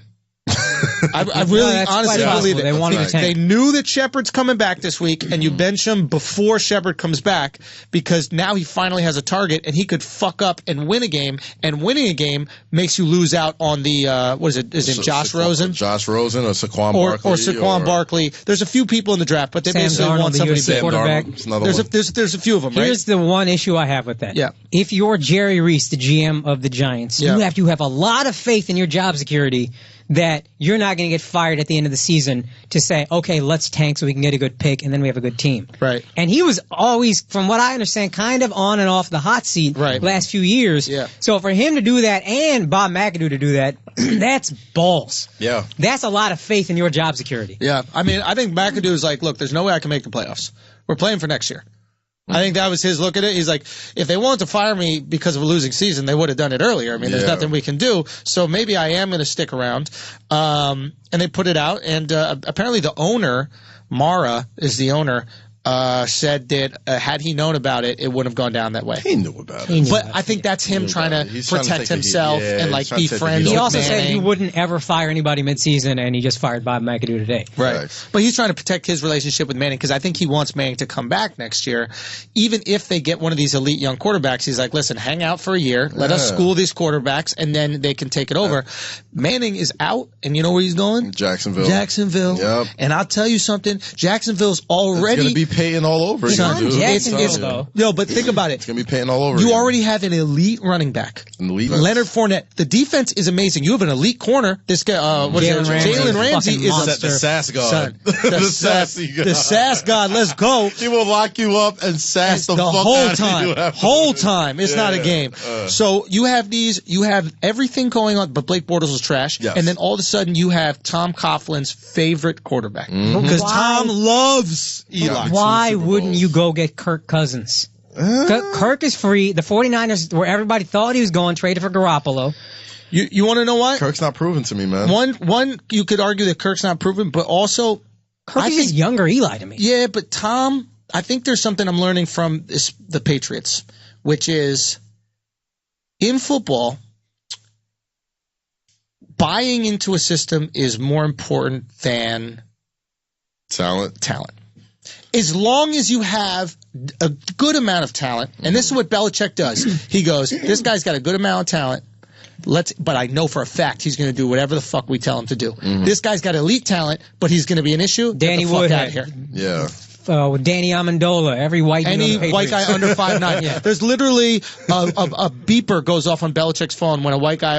Guy's available. What? A white guy that runs a 5'4'5". Okay. Now, who's the new one? Rex Burkhead. It don't matter what it is. If there's a Jewish guy in the NFL, guaranteed he's on the Patriots. That's another thing Belichick does. He goes, I'm sorry. Was there anybody that's been bar mitzvahed in this league? Has there been a bar mitzvah? Send his ass over to us. We like these guys. So I think Coughlin understands that to some extent as well. And I think Coughlin it will just go, listen, I know I can set up a system where Eli will thrive. I know him better than I know Cousins. I know what to expect from him. I know what not to expect from him.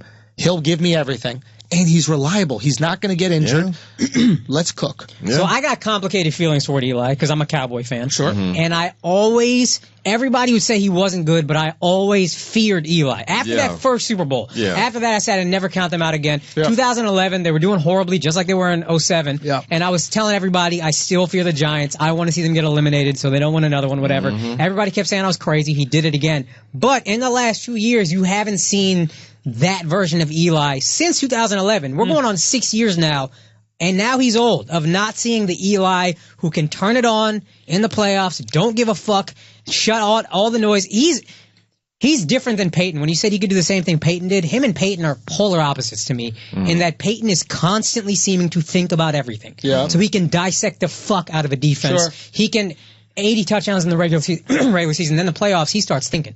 Eli ain't thinking about shit. And not for nothing, the elephant in the room is Odell Beckham kind of stretched this guy's career out a little longer than he probably should have. Yeah, you know what I mean? Quite possible. Odell Beckham's a freak in nature, and he's took dink and dunks by Manning and turn them into like 80, 90-yard plays all the time. All the time. So I don't know if who did Jacksonville have? Like Alex Hearns and stuff. They have like some decent receivers, but they don't have no Odell. Mike Lee's pretty good. You know what I mean? But again, look, the Patriots. Who do the Patriots have?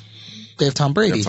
Now, I think if you have decent receivers, but you give them time, and they have a line because Fournette has been running a rough shot through shit. Yeah. So I think what you need in the NFL, regardless offensively or defensively, is you need a line. And if the line can give Eli time, because the Giants had no line whatsoever. So if they can give Eli time, I think he is a good enough quarterback where he can make these passes. Here's the difference. I want to talk about the line too, because that's going to lead me to another point about another player. But Tom Brady, there's an exact stat. Alex, you can look it up if you can find it. If not, whatever. In the last 24 games, Tom Brady has thrown something like 50-plus touchdowns and 5 interceptions.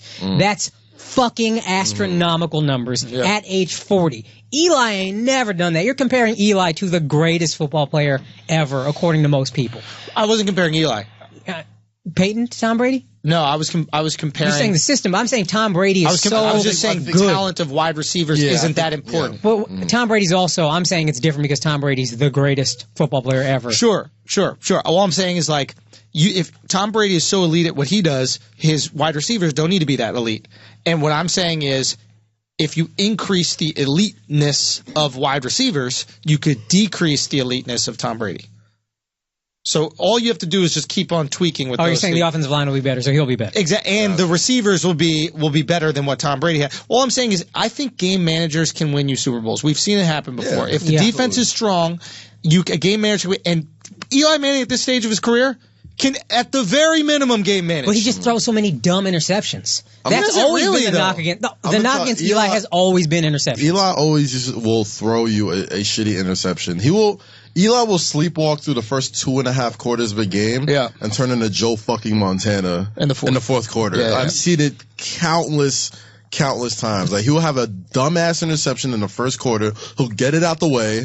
And then when it hits the fourth quarter and it's somewhat close, he'll put you in a position. There will also be games where he will sleepwalk the whole game. That's true. He throws a lot of picks. And so for a game manager, that's a problem. I don't think he's that much of an interception. He's throwing a lot of picks. And especially in today's NFL, I heard the numbers. It was something like 130 picks and then 110 interceptions, something like that. In today's NFL, that's not good. If he's got Leonard Fournette, though. That's the other thing. It's going to be easier on him. Like, this guy had no line and no running back for the last, 3 years? 4 years? He's had one guy to and that's the biggest problem is they had no O-line. And no running. So the whole offense is on him. He's going to have to force plays. He has way more third and longs. His whole career. If you have third and shorts, right? If you have what Tom Brady always has, Tom Brady always has 3rd and 4. 3rd and 6. Now, I'm not saying that's why he's so successful, but I'm saying if you can actually get some push on that line, it makes it much easier for a quarterback. But if it's 3rd and 10 every single third down, of course, you're going to force some passes. Would be a great quarterback for the Jaguars. Dak, he had 3 horrible games this season, but for the most part, Dak doesn't throw picks. Dak takes a safe pass. That's what Dak does. Eli will throw it downfield. Eli will throw bad passes. I don't think Why do you think? Kirk Cousins will throw bad picks. Why do you think? Because that's historically what he's done his whole career. Would it be fair to say he's doing that because there's nobody else on his team that can score, so he has to take more chances? No, I'm talking even when he won the Super Bowl. They had good running backs. Ahmad Bradshaw was a good running back. They were built on their defense. And those teams, how did they win the Super Bowl? Those giant Super Bowl teams. They won the Super Bowl because Eli escaped a sack and then just threw a fucking prayer that caught on David Tyree's helmet. Right. That's not a game manager throw. What about those Giants teams? It's a winning throw. Weren't world beaters either. They were like 9-7 or like 8-8. The strength of that team was their defensive line. Elite defensive line, right? They only had to rush 3 guys or 4 guys, and you could just sit everybody back in coverage, and they could still get pressure on the quarterback. Absolutely. But that being said, it's not like the game was 7-0.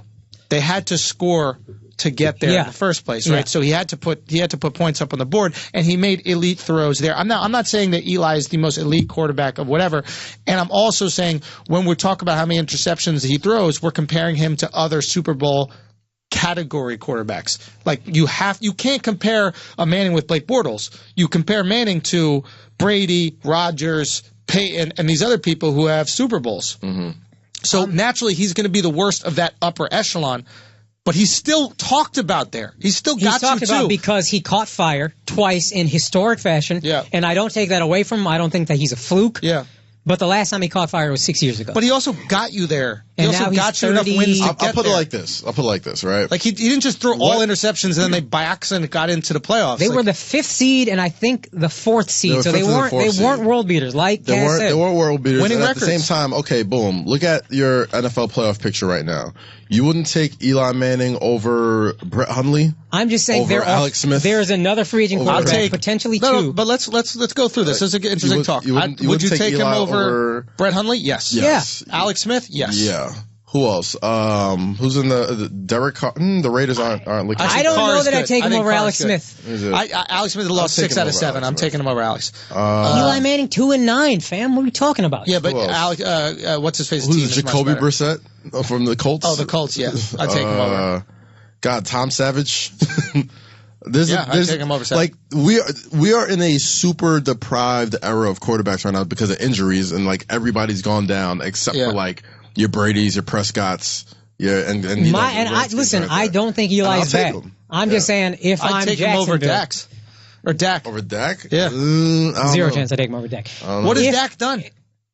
We don't need to troll. My point is, what has he done? I mean, ever since Zeke's been out, he's been No, seriously. And there's a case for 3 bad games. He's also in his 2nd year. Yeah. Eli's in his 15th. And if I'm Jacksonville, again, this is what I'm saying. If I'm Jacksonville, this season, I would take Dak over Eli. I'd take Eli over Dak. No, I would. If it's just for one season, I would. Why not? Because Dak is younger, smarter, better. How? They suck. The Giants suck. Well, who has more talent? I'm not Do the Giants have? I'm not trolling. No. I know you. I'm not doing this. No. Don't dismiss my logic. I have good logic here. Okay. Do the Giants have currently a Des Bryant? Des Bryant doesn't seem to be in his peak anymore. But do they have a Des Bryant level receiver? Do they have a Jason Witten level tight end? Yes. Ingram, you think is Jason Witten level? Jason Witten also has fallen off. Dumb nice. The difference is the offensive lines, and that's the difference. And who's got a better offensive line? That's the difference. Who? The Cowboys. So the Cowboys have a better offensive line, arguably even tight end, and better receiving core. Yeah, I guess you could say better receiving core. Last year though, when the Giants had their pieces, Eli had all that.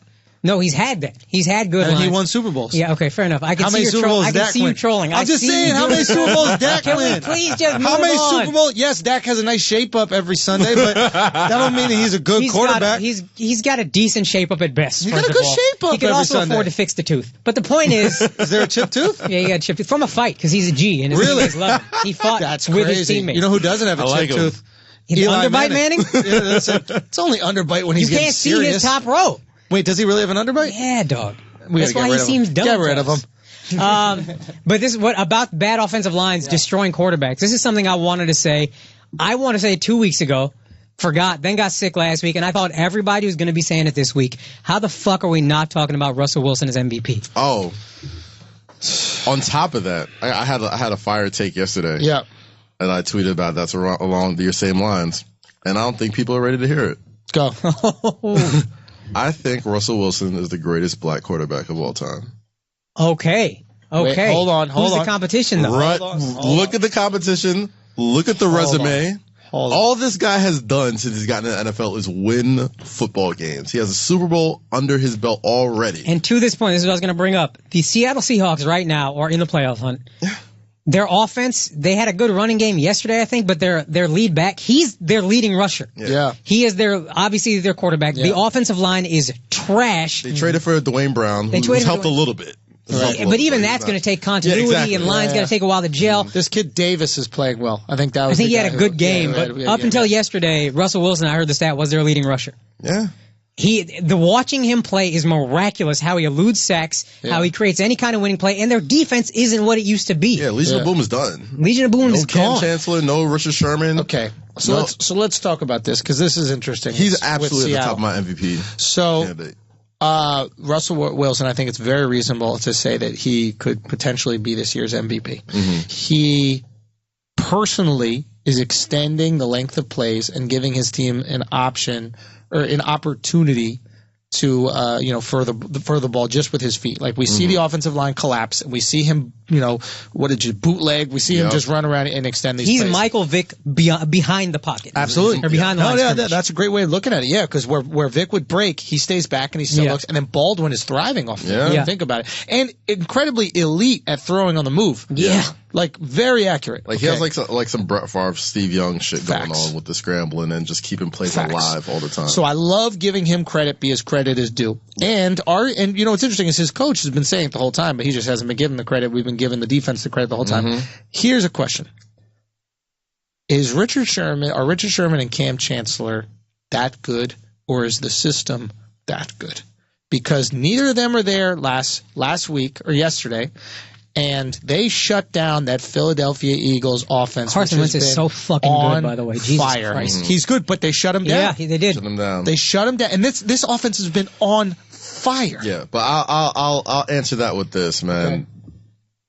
You lose games sometimes. You know what I mean? The Eagles aren't going to run the table. Yeah. You know what I'm saying? They also looked weirdly scared. Like that's what I'm saying. Punted twice on 4th and 2 at midfield. Just moves that are saying, I'm not playing to win. I think not for nothing, like, there's still a certain mystique to CenturyLink Field and that Seattle 12th man. That's a tough place to play. That's a tough place to win anywhere. Bunch of drunk white folks just getting all their liberal angst out on the field, just screaming. This is the closest they can get to being racist and screaming at black people. What, in Philly, you say? No, in Seattle. Oh, shit. Because this is the only time they can scream at black people and not feel guilty about it. Oh, that's facts. I do. That's great.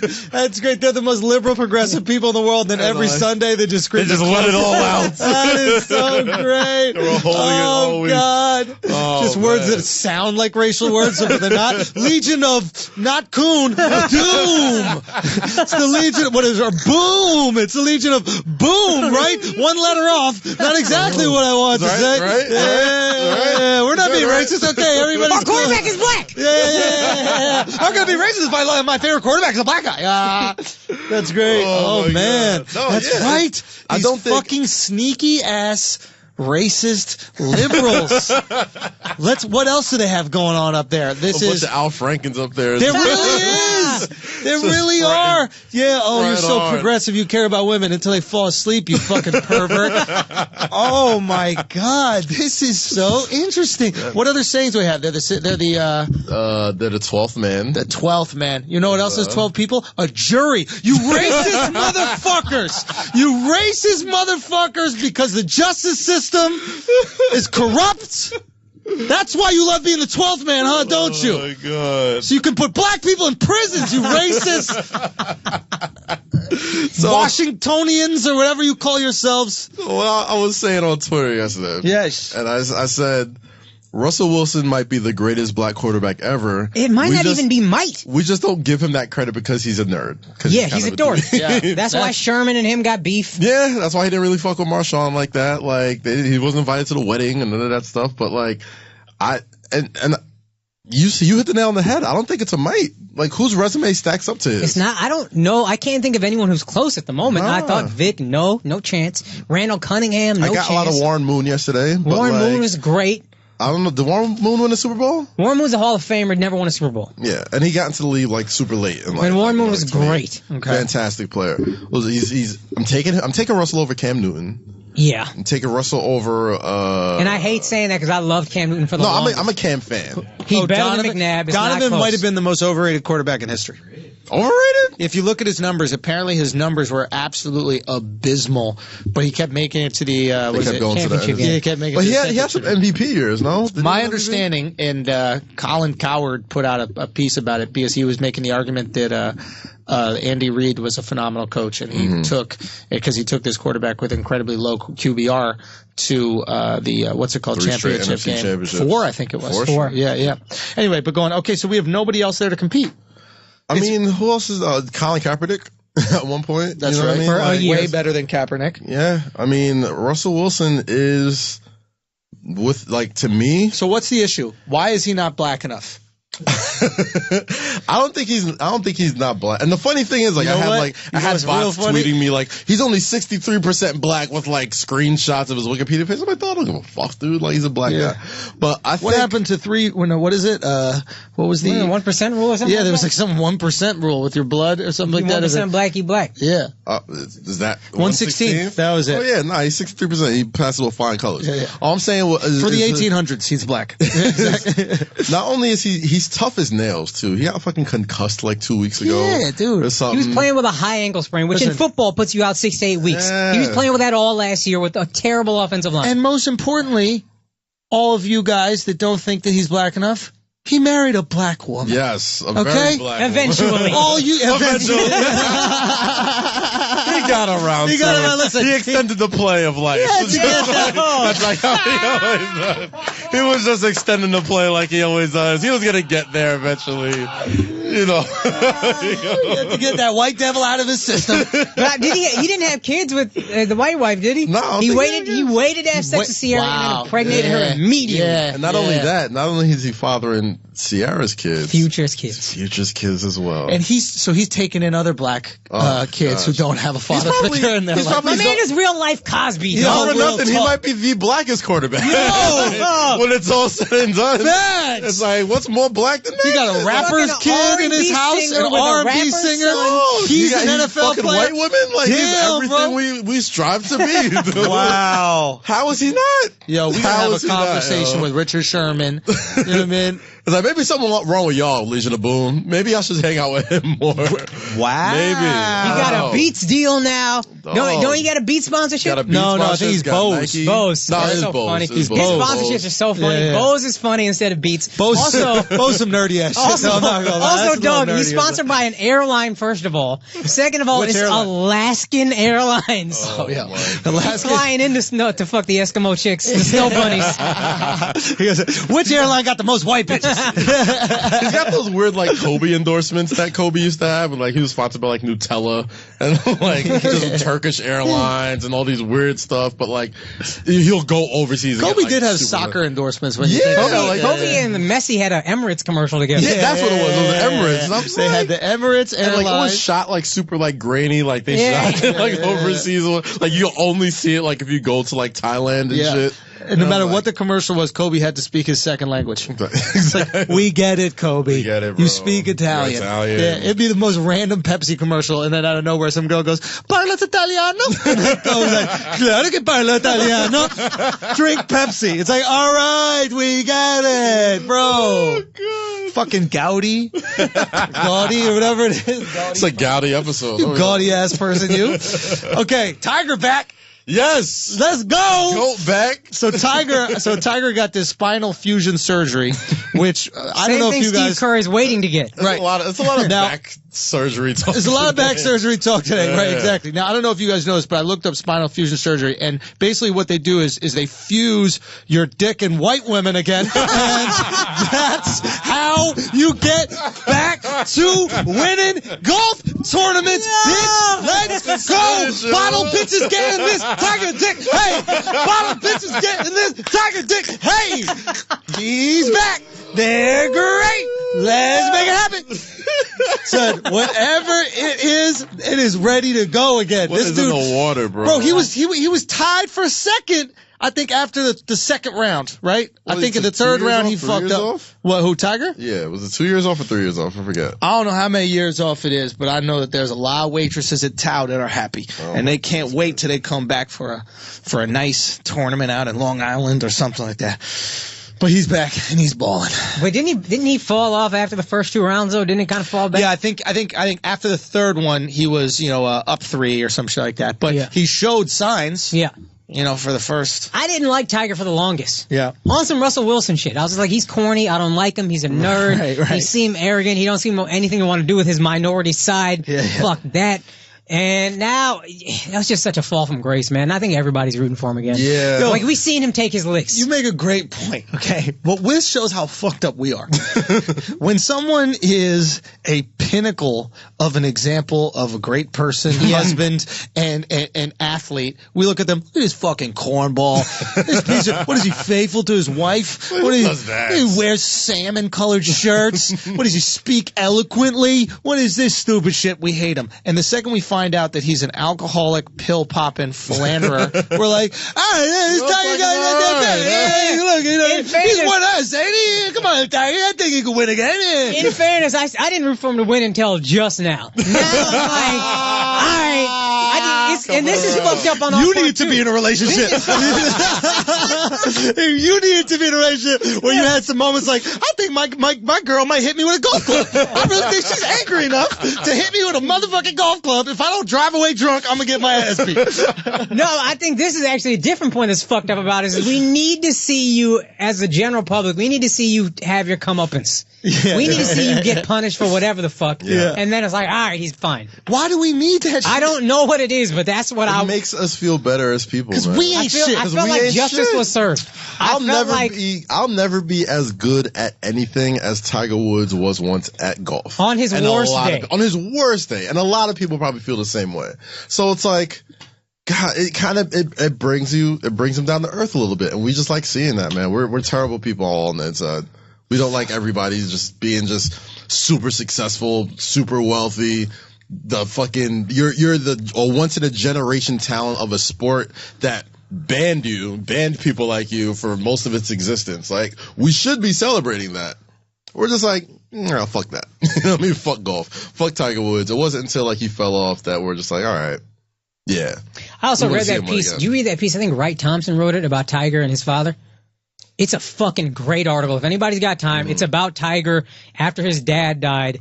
All of a sudden, just started drinking a bunch and philandering a bunch, and then that's when he wanted to be a Navy SEAL. Yeah. And it really humanized him in a way that I was like, oh, I didn't like this dude for all this shit that was really just me. Mm-hmm. Right. But now I'm seeing him as a person, a three-dimensional person who's like in pain, and like I just viewed him in a whole different light after that. And I think that's all we really want out of our athletes. That's all we really want out of like anybody in the public light, really. Like, every time you see somebody like that, you don't want to think that they're this perfect thing because you know you're not perfect. Yeah. So it's like, all right, what it is? What is it? This is why we hate Superman. Yeah, exactly. It's it's like he got no flaws.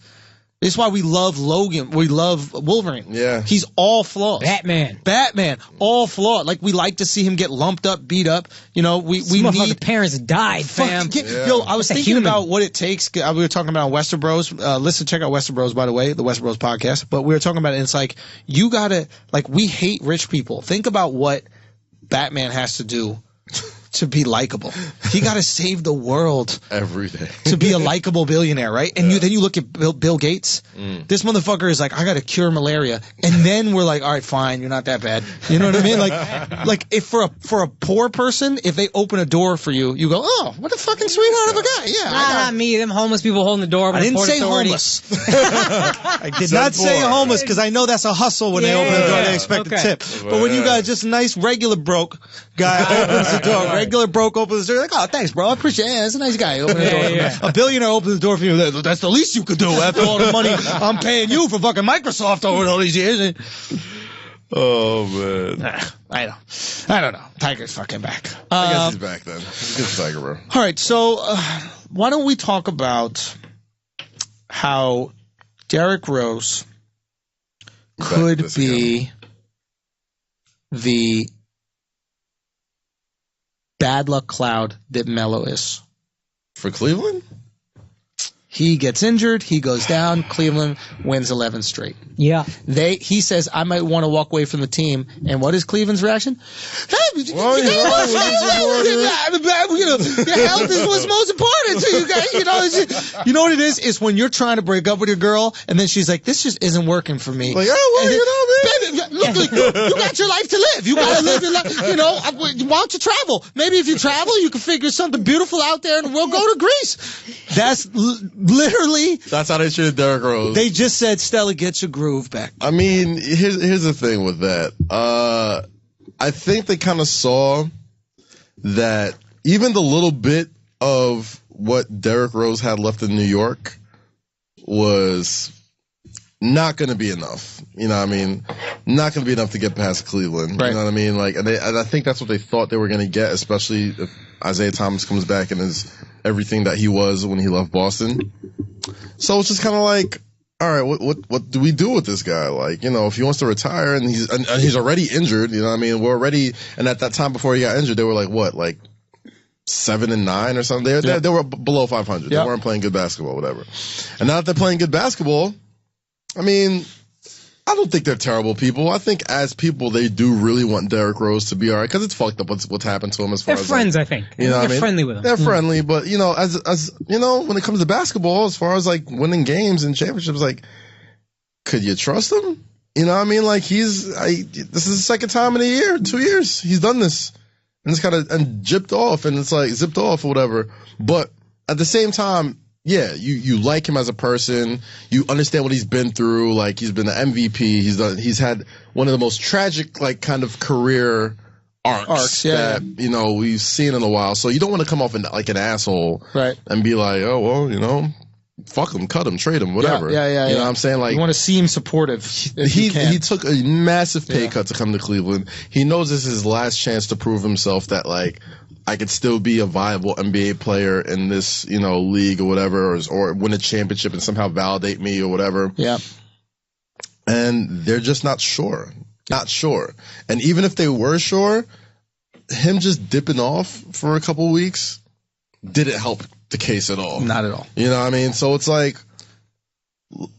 man, you know LeBron runs that company, man, runs that organization. LeBron's cold-blooded, dude. Yeah. LeBron's cold-blooded, man. Like, he's trying to win by any means necessary. And if you can't help, you gotta go. And if you can't help you, bro, they got Richard Jefferson the fuck out of here. That's the crazy shit. Yeah, that was his homie. You know what I mean? They got a podcast and shit together. Him and Shannon Fry had this shit. Yeah. You know what I mean? They were is homies. Done. But, yeah, you know, it's about winning championships at this point. And if you can't help me, deuces. Peace out. Yeah, I think listen, this is sad, man. This is, first of all, my first question I had when I thought about how sad it was for Derrick Rose, and I thought about Penny. Why does it seem like there's more of these cases in basketball than football? Yeah. Is my memory just wrong? Because I can think of Bo Jackson in football, where there's this guy who's this bright, shining star, and then he has this career-ending injury. Yeah. But in basketball, off jump, not even doing any effort, I can think of Penny Hardaway, Derrick Rose, Grant Hill. Mm-hmm. Yeah. That's a sport that doesn't kill you, that doesn't murder your brain, that is a much more gentle sport, non-contact sport for the most part. Yeah. They have these injuries of these stars who are Derrick Rose was the fucking MVP. Yeah. Like he was playing point guard in a way, and people may not even remember this, but like he was playing point guard in a way that nobody's seen it before. Oh yeah, it was. You know what I mean? He was Russell before Russell. Yeah, you know what I mean? Like just like a force of fucking nature. Yeah. I would say he was more skilled than Russell. Yeah, and like he was more elusive. Like Russell uses power. Yeah, he would use craft. Like Rose had the same type of force that Russell gets to the rim with. Yeah. But he was like acrobatic. Acrobatic he was is better. Yeah. You know what I mean? He had nice I love Derrick Rose, dog. I love what he was about. I love that he didn't recruit that year that LeBron and Dwayne Wade were free agents. Remember Dwayne Wade, whether it was smoke or not, was saying like, "Oh, I might go to Chicago," and he was like, "If he wants to come, cool." Yeah, I'm not going to recruit. Like they held that, and it's fucked up because Chicago held that over Derrick Rose for years. They were like, "Oh man, how come he didn't help us get LeBron or get him Wade?" And Rose was like, because fuck him. Like, we're trying to beat him. Yeah. You know what I mean? You ever watch that All-Star clip or whatever when they're doing the starting lineups and like everyone's dancing or whatever and Derrick Rose is next to him like, I fucking hate this guy and I want to tear his fucking head off. You know what I mean? That's how much of a killer young Derrick Rose was. Yeah. So it's like, seeing him now and just seeing how his body, like, you know, upstairs he probably still thinks he can. Yeah. You know what I mean? And I think the reason why that sabbatical was so hard for him is because I think for the past 5-6 years, he still thought like MVP Derrick Rose. Like, listen, if I'm just healthy, I got this. You know what I mean? Yeah. And then now was probably the first time I was like, damn, maybe it's I don't. It's not going to be like it's that. Not going to be like this. You know what I mean? So it's like, that's a tough thing to deal with. Like, that's a tough for any athlete to deal with. You know what I mean? The end of the road. Accept your mortality. Yes. You think you are invincible when you're a professional athlete. And I'm not a professional athlete, but like, you know, when you're younger, just anybody who's played any sport, anybody who's felt young or, you know, whatever, you know what I'm saying? When somebody tells you or your body is telling you like, listen, you can't do this anymore. Or you can't do this like you used to. That's some tough shit to deal with. Yeah. Very tough shit. Yeah. It's part of the reason why I want to play Shanae. Is so I can feel young again. I think that was the motivation. Is that the reason behind all this? Let's go. She got a good bicep. That's a strong bicep. She got right there. She's taller than me. Like, bro, she can move. She could be 7 feet tall. Don't really matter, bro. We'll see. Everybody gets small when they're on the ground after a hesitant. All right, bro. If she skunks you, fam, if she skunks me. She skunks you. Right. What does that even mean? Skunks me. What do you mean I scored no points against a girl in basketball? What's going on? Yo, this is pay-per-view worthy. This is pay-per-view worthy. You're right. We should charge. We absolutely should charge. Speaking of charging, do we talk about it now? Oh, wait, talk about February. Oh, the live? Yeah. Oh, yeah, absolutely. February 7th. We should probably put this at the beginning of the episode. Cut this. Probably should. We're gonna have more episodes where we talk about it. But we just booked a brilliant. We just booked a Flagrant 2 live. Yeah. First ever Flagrant 2 live. Shout out to Kaz for making that happen. Yes. Kaz, the MVP of this podcast. Absolutely, man. Yes. Without a doubt. My man is putting in work behind the scenes, boy. Thank you, Kaz. But it is appreciated. Just know that you're greatly appreciated, man. So shout out to everybody that has been supporting Flagrant 2. Yes. They came to us with the offer, so that means a lot of you guys have been, you know, making your voices heard, talking about the podcast, sharing the podcast, all that type of stuff. So February 7th, Wednesday, February 7th at the Highline Ballroom. Flagrant 2 live. You know what I mean? Akash, Singh, Kaz, Andrew. It is going to be. We might have some special guests. You know. We're definitely having special guests. That's the thing. We're definitely having special. We're gonna make. I don't know if you've ever been part of a real life cast production, but a real life cast production. If you've been to Henny Palooza or any of these events, Kaz knows people. Listen, man. There's always some special guests that show up. You know what I mean? Always some people. What we initially wanted was for the one-on-one game between Shanae and myself to happen at the live. Yeah. So we were gonna bring a hoop in there. And then either do it right in the crowd, that was Kaz's suggestion, or do it on stage because the stage is quite big. Now if we can get her to, you know, take off whatever she has to do for that, I don't even know what she's booked for. I honestly don't know. ESPN. What about it? ESPN has a cooking show? Yeah, there's no cooking shows on ESPN. I couldn't. I had to. I'm sorry. I had to. Damn, it was right there. I was waiting for him to think of it. ESPN is really breaking it down. I didn't know that's what it was. No, this is good. Listen, was that crazy to say? Listen, I thought it's Flagrant 2, bro. Listen, I'm going to be honest. I thought it was like some menstrual cycle thing that was timed out. I didn't know that it's like she's not allowed to do it during that time. And there is a possibility that she could be such a ferocious competitor during those, you know, that week that I'll be honest, that makes me afraid. Because I've dealt with the wrath of a girl around 5'8", 5'9", 5'10". I am not touching this at all. During that time period, which is a tragic time period for women to have to go through. I have the utmost respect for what you deal with. And that being said, I don't know if I could match that competitive fire that she might have during that time. That's all I'm trying. That would be a huge advantage for her. So you're saying it can only happen on 3 out of 4 weeks of the month? I'm afraid of that 1 week. That's all I'm saying. I personally am afraid. You need to happen during ovulation week.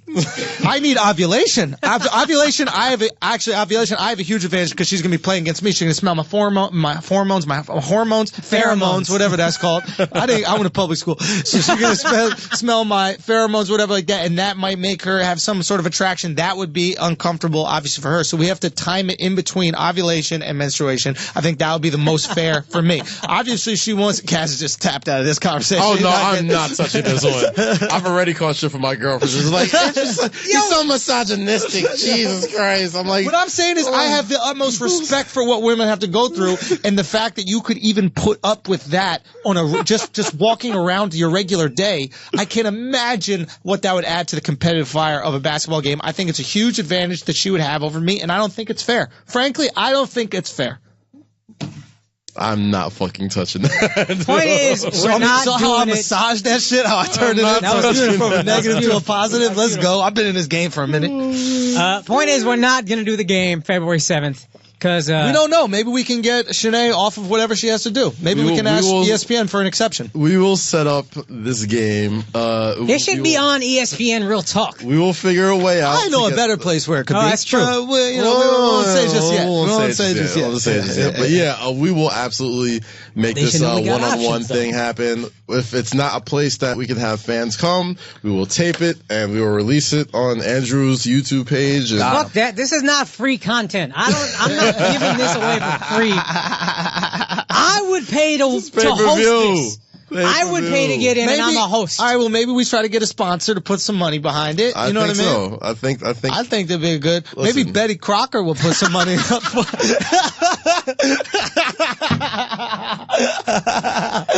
Oh, this show's went off the rails so much. Hey, that one wasn't me. Let me tell you something. I don't apologize for shit. I am a comedian. Let me let you guys know exactly. I know. I have to sit with these people. Kaz in a different situation. Not only is he an entertainer, he is also a journalist, and he's also a man that works in corporate America. Let me be very clear. Akash and I are comedians.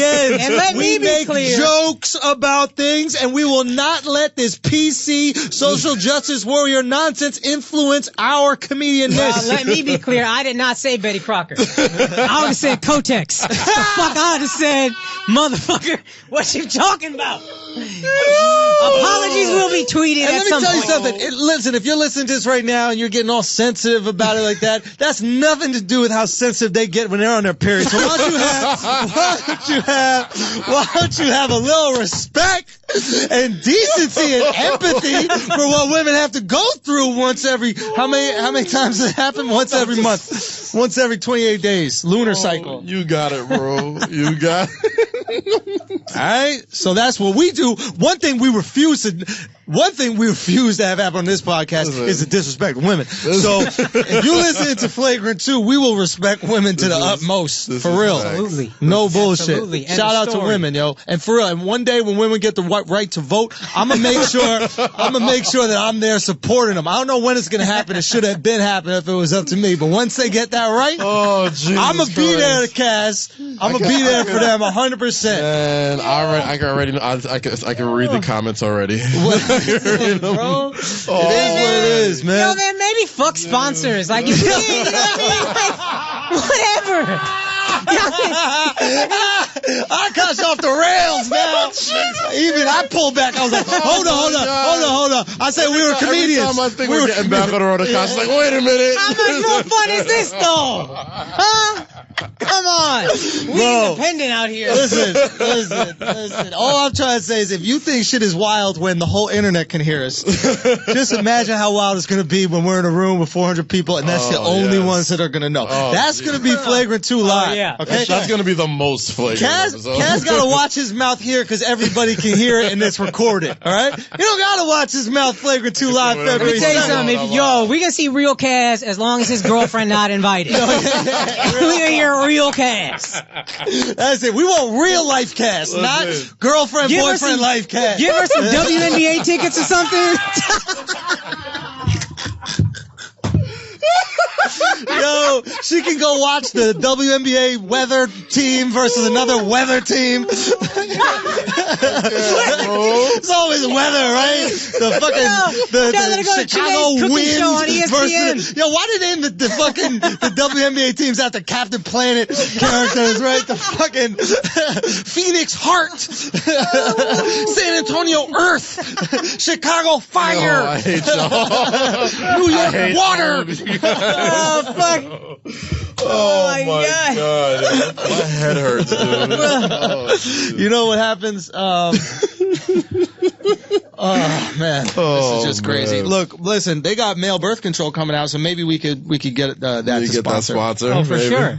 We deserve it. Okay, guys, listen. Is there anything else that needs to be said? At some point, we got to talk about Baker Mayfield. We don't need to do that this week. We will, because he's in the college playoff. We got time. The Heisman's coming through. And we're gonna have a lot of comments. Let's talk about that. Interesting kid, nice Dougie. He can't hit. He hasn't mean Dougie. I ain't gonna front. You got a little little bit of, But we'll get to that. Let's end on the funniest 10 minutes of any podcast you've ever heard. Absolutely. No question. Yeah, I got nothing to promote this week, man. The Wrestle Rap podcast. This, listen to Wrestle Rap. But Satori every Monday through Friday. And, shout out to everybody who came to Terminal 5 this past weekend. Henny Palooza. A lot of Flagrant 2 fans that came through. So, really? Yeah, a whole lot. Mr. C talked about it. Yes, he compared Mr. C talked about Henny Palooza. To the tunnel and speed. He was like, listen, in the 90s, we had the tunnel and speed. And I'm like, damn, this dude discovered Biggie Smalls. And he's comparing Henny Palooza to, like, the evolution of nightlife and stuff like that. And That's like crazy cosign. Bro, I was super cool the entire party, like anniversary. I'm like, I'm straight. I get home, I see that on Instagram, and like, I was overjoyed with that shit. I'm like, this dude discovered Biggie Smalls, dude. Yeah. And he's like, Henny Palooza is that for this generation. So shout out to everybody in New York. Dude, wow, who that's came amazing, and man. took You know, if Mr. C likes it, there's a lot of trans women there. So. We back, baby! Let's go! We back! Shout out to Mr. C, man. There we go. Manly Palooza. Get yourself. Manly as hell. God damn it.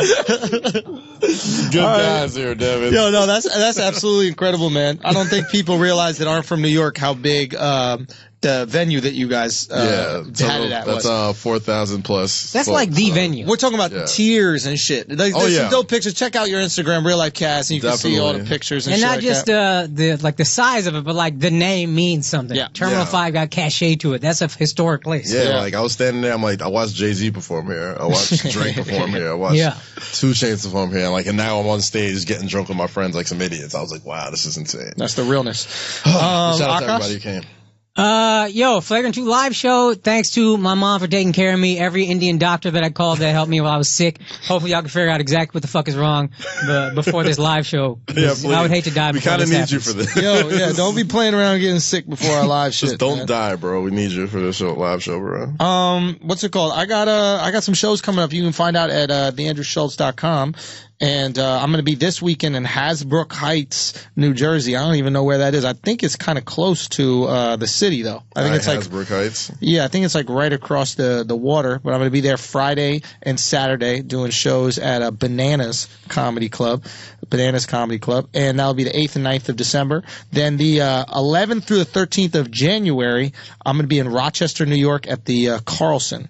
Then I'm going to be on the 18th to the 21st of January. I'm going to be at Washington, D.C. at the D.C. Improv. Then February 8th to the 11th, I'm going to be at the Tampa Bay Improv. And March 15th through 17th, I'm going to be at the Stress Factory Comedy Club. And then back in New York, I headline one weekend a year at Gotham Comedy Club, and that's going to be it. We're going to make it a movie. You out here moving, bro. April 13th and 14th. Man, I'm just trying to work. Working man, bro. Go watch There's Johnny on Hulu right now. That'd be dope if you guys go check that out. And definitely check out the Westerbros podcast that I do as I play basketball with in my basketball leagues here in New York City. Better get you ready for Sinead, man. Yo, I know. I'm out there tonight. I'm going to go out there tonight and make it happen. So, so make sure you check that out. We just did Thor, Justice League, and There's Johnny. We reviewed all of those.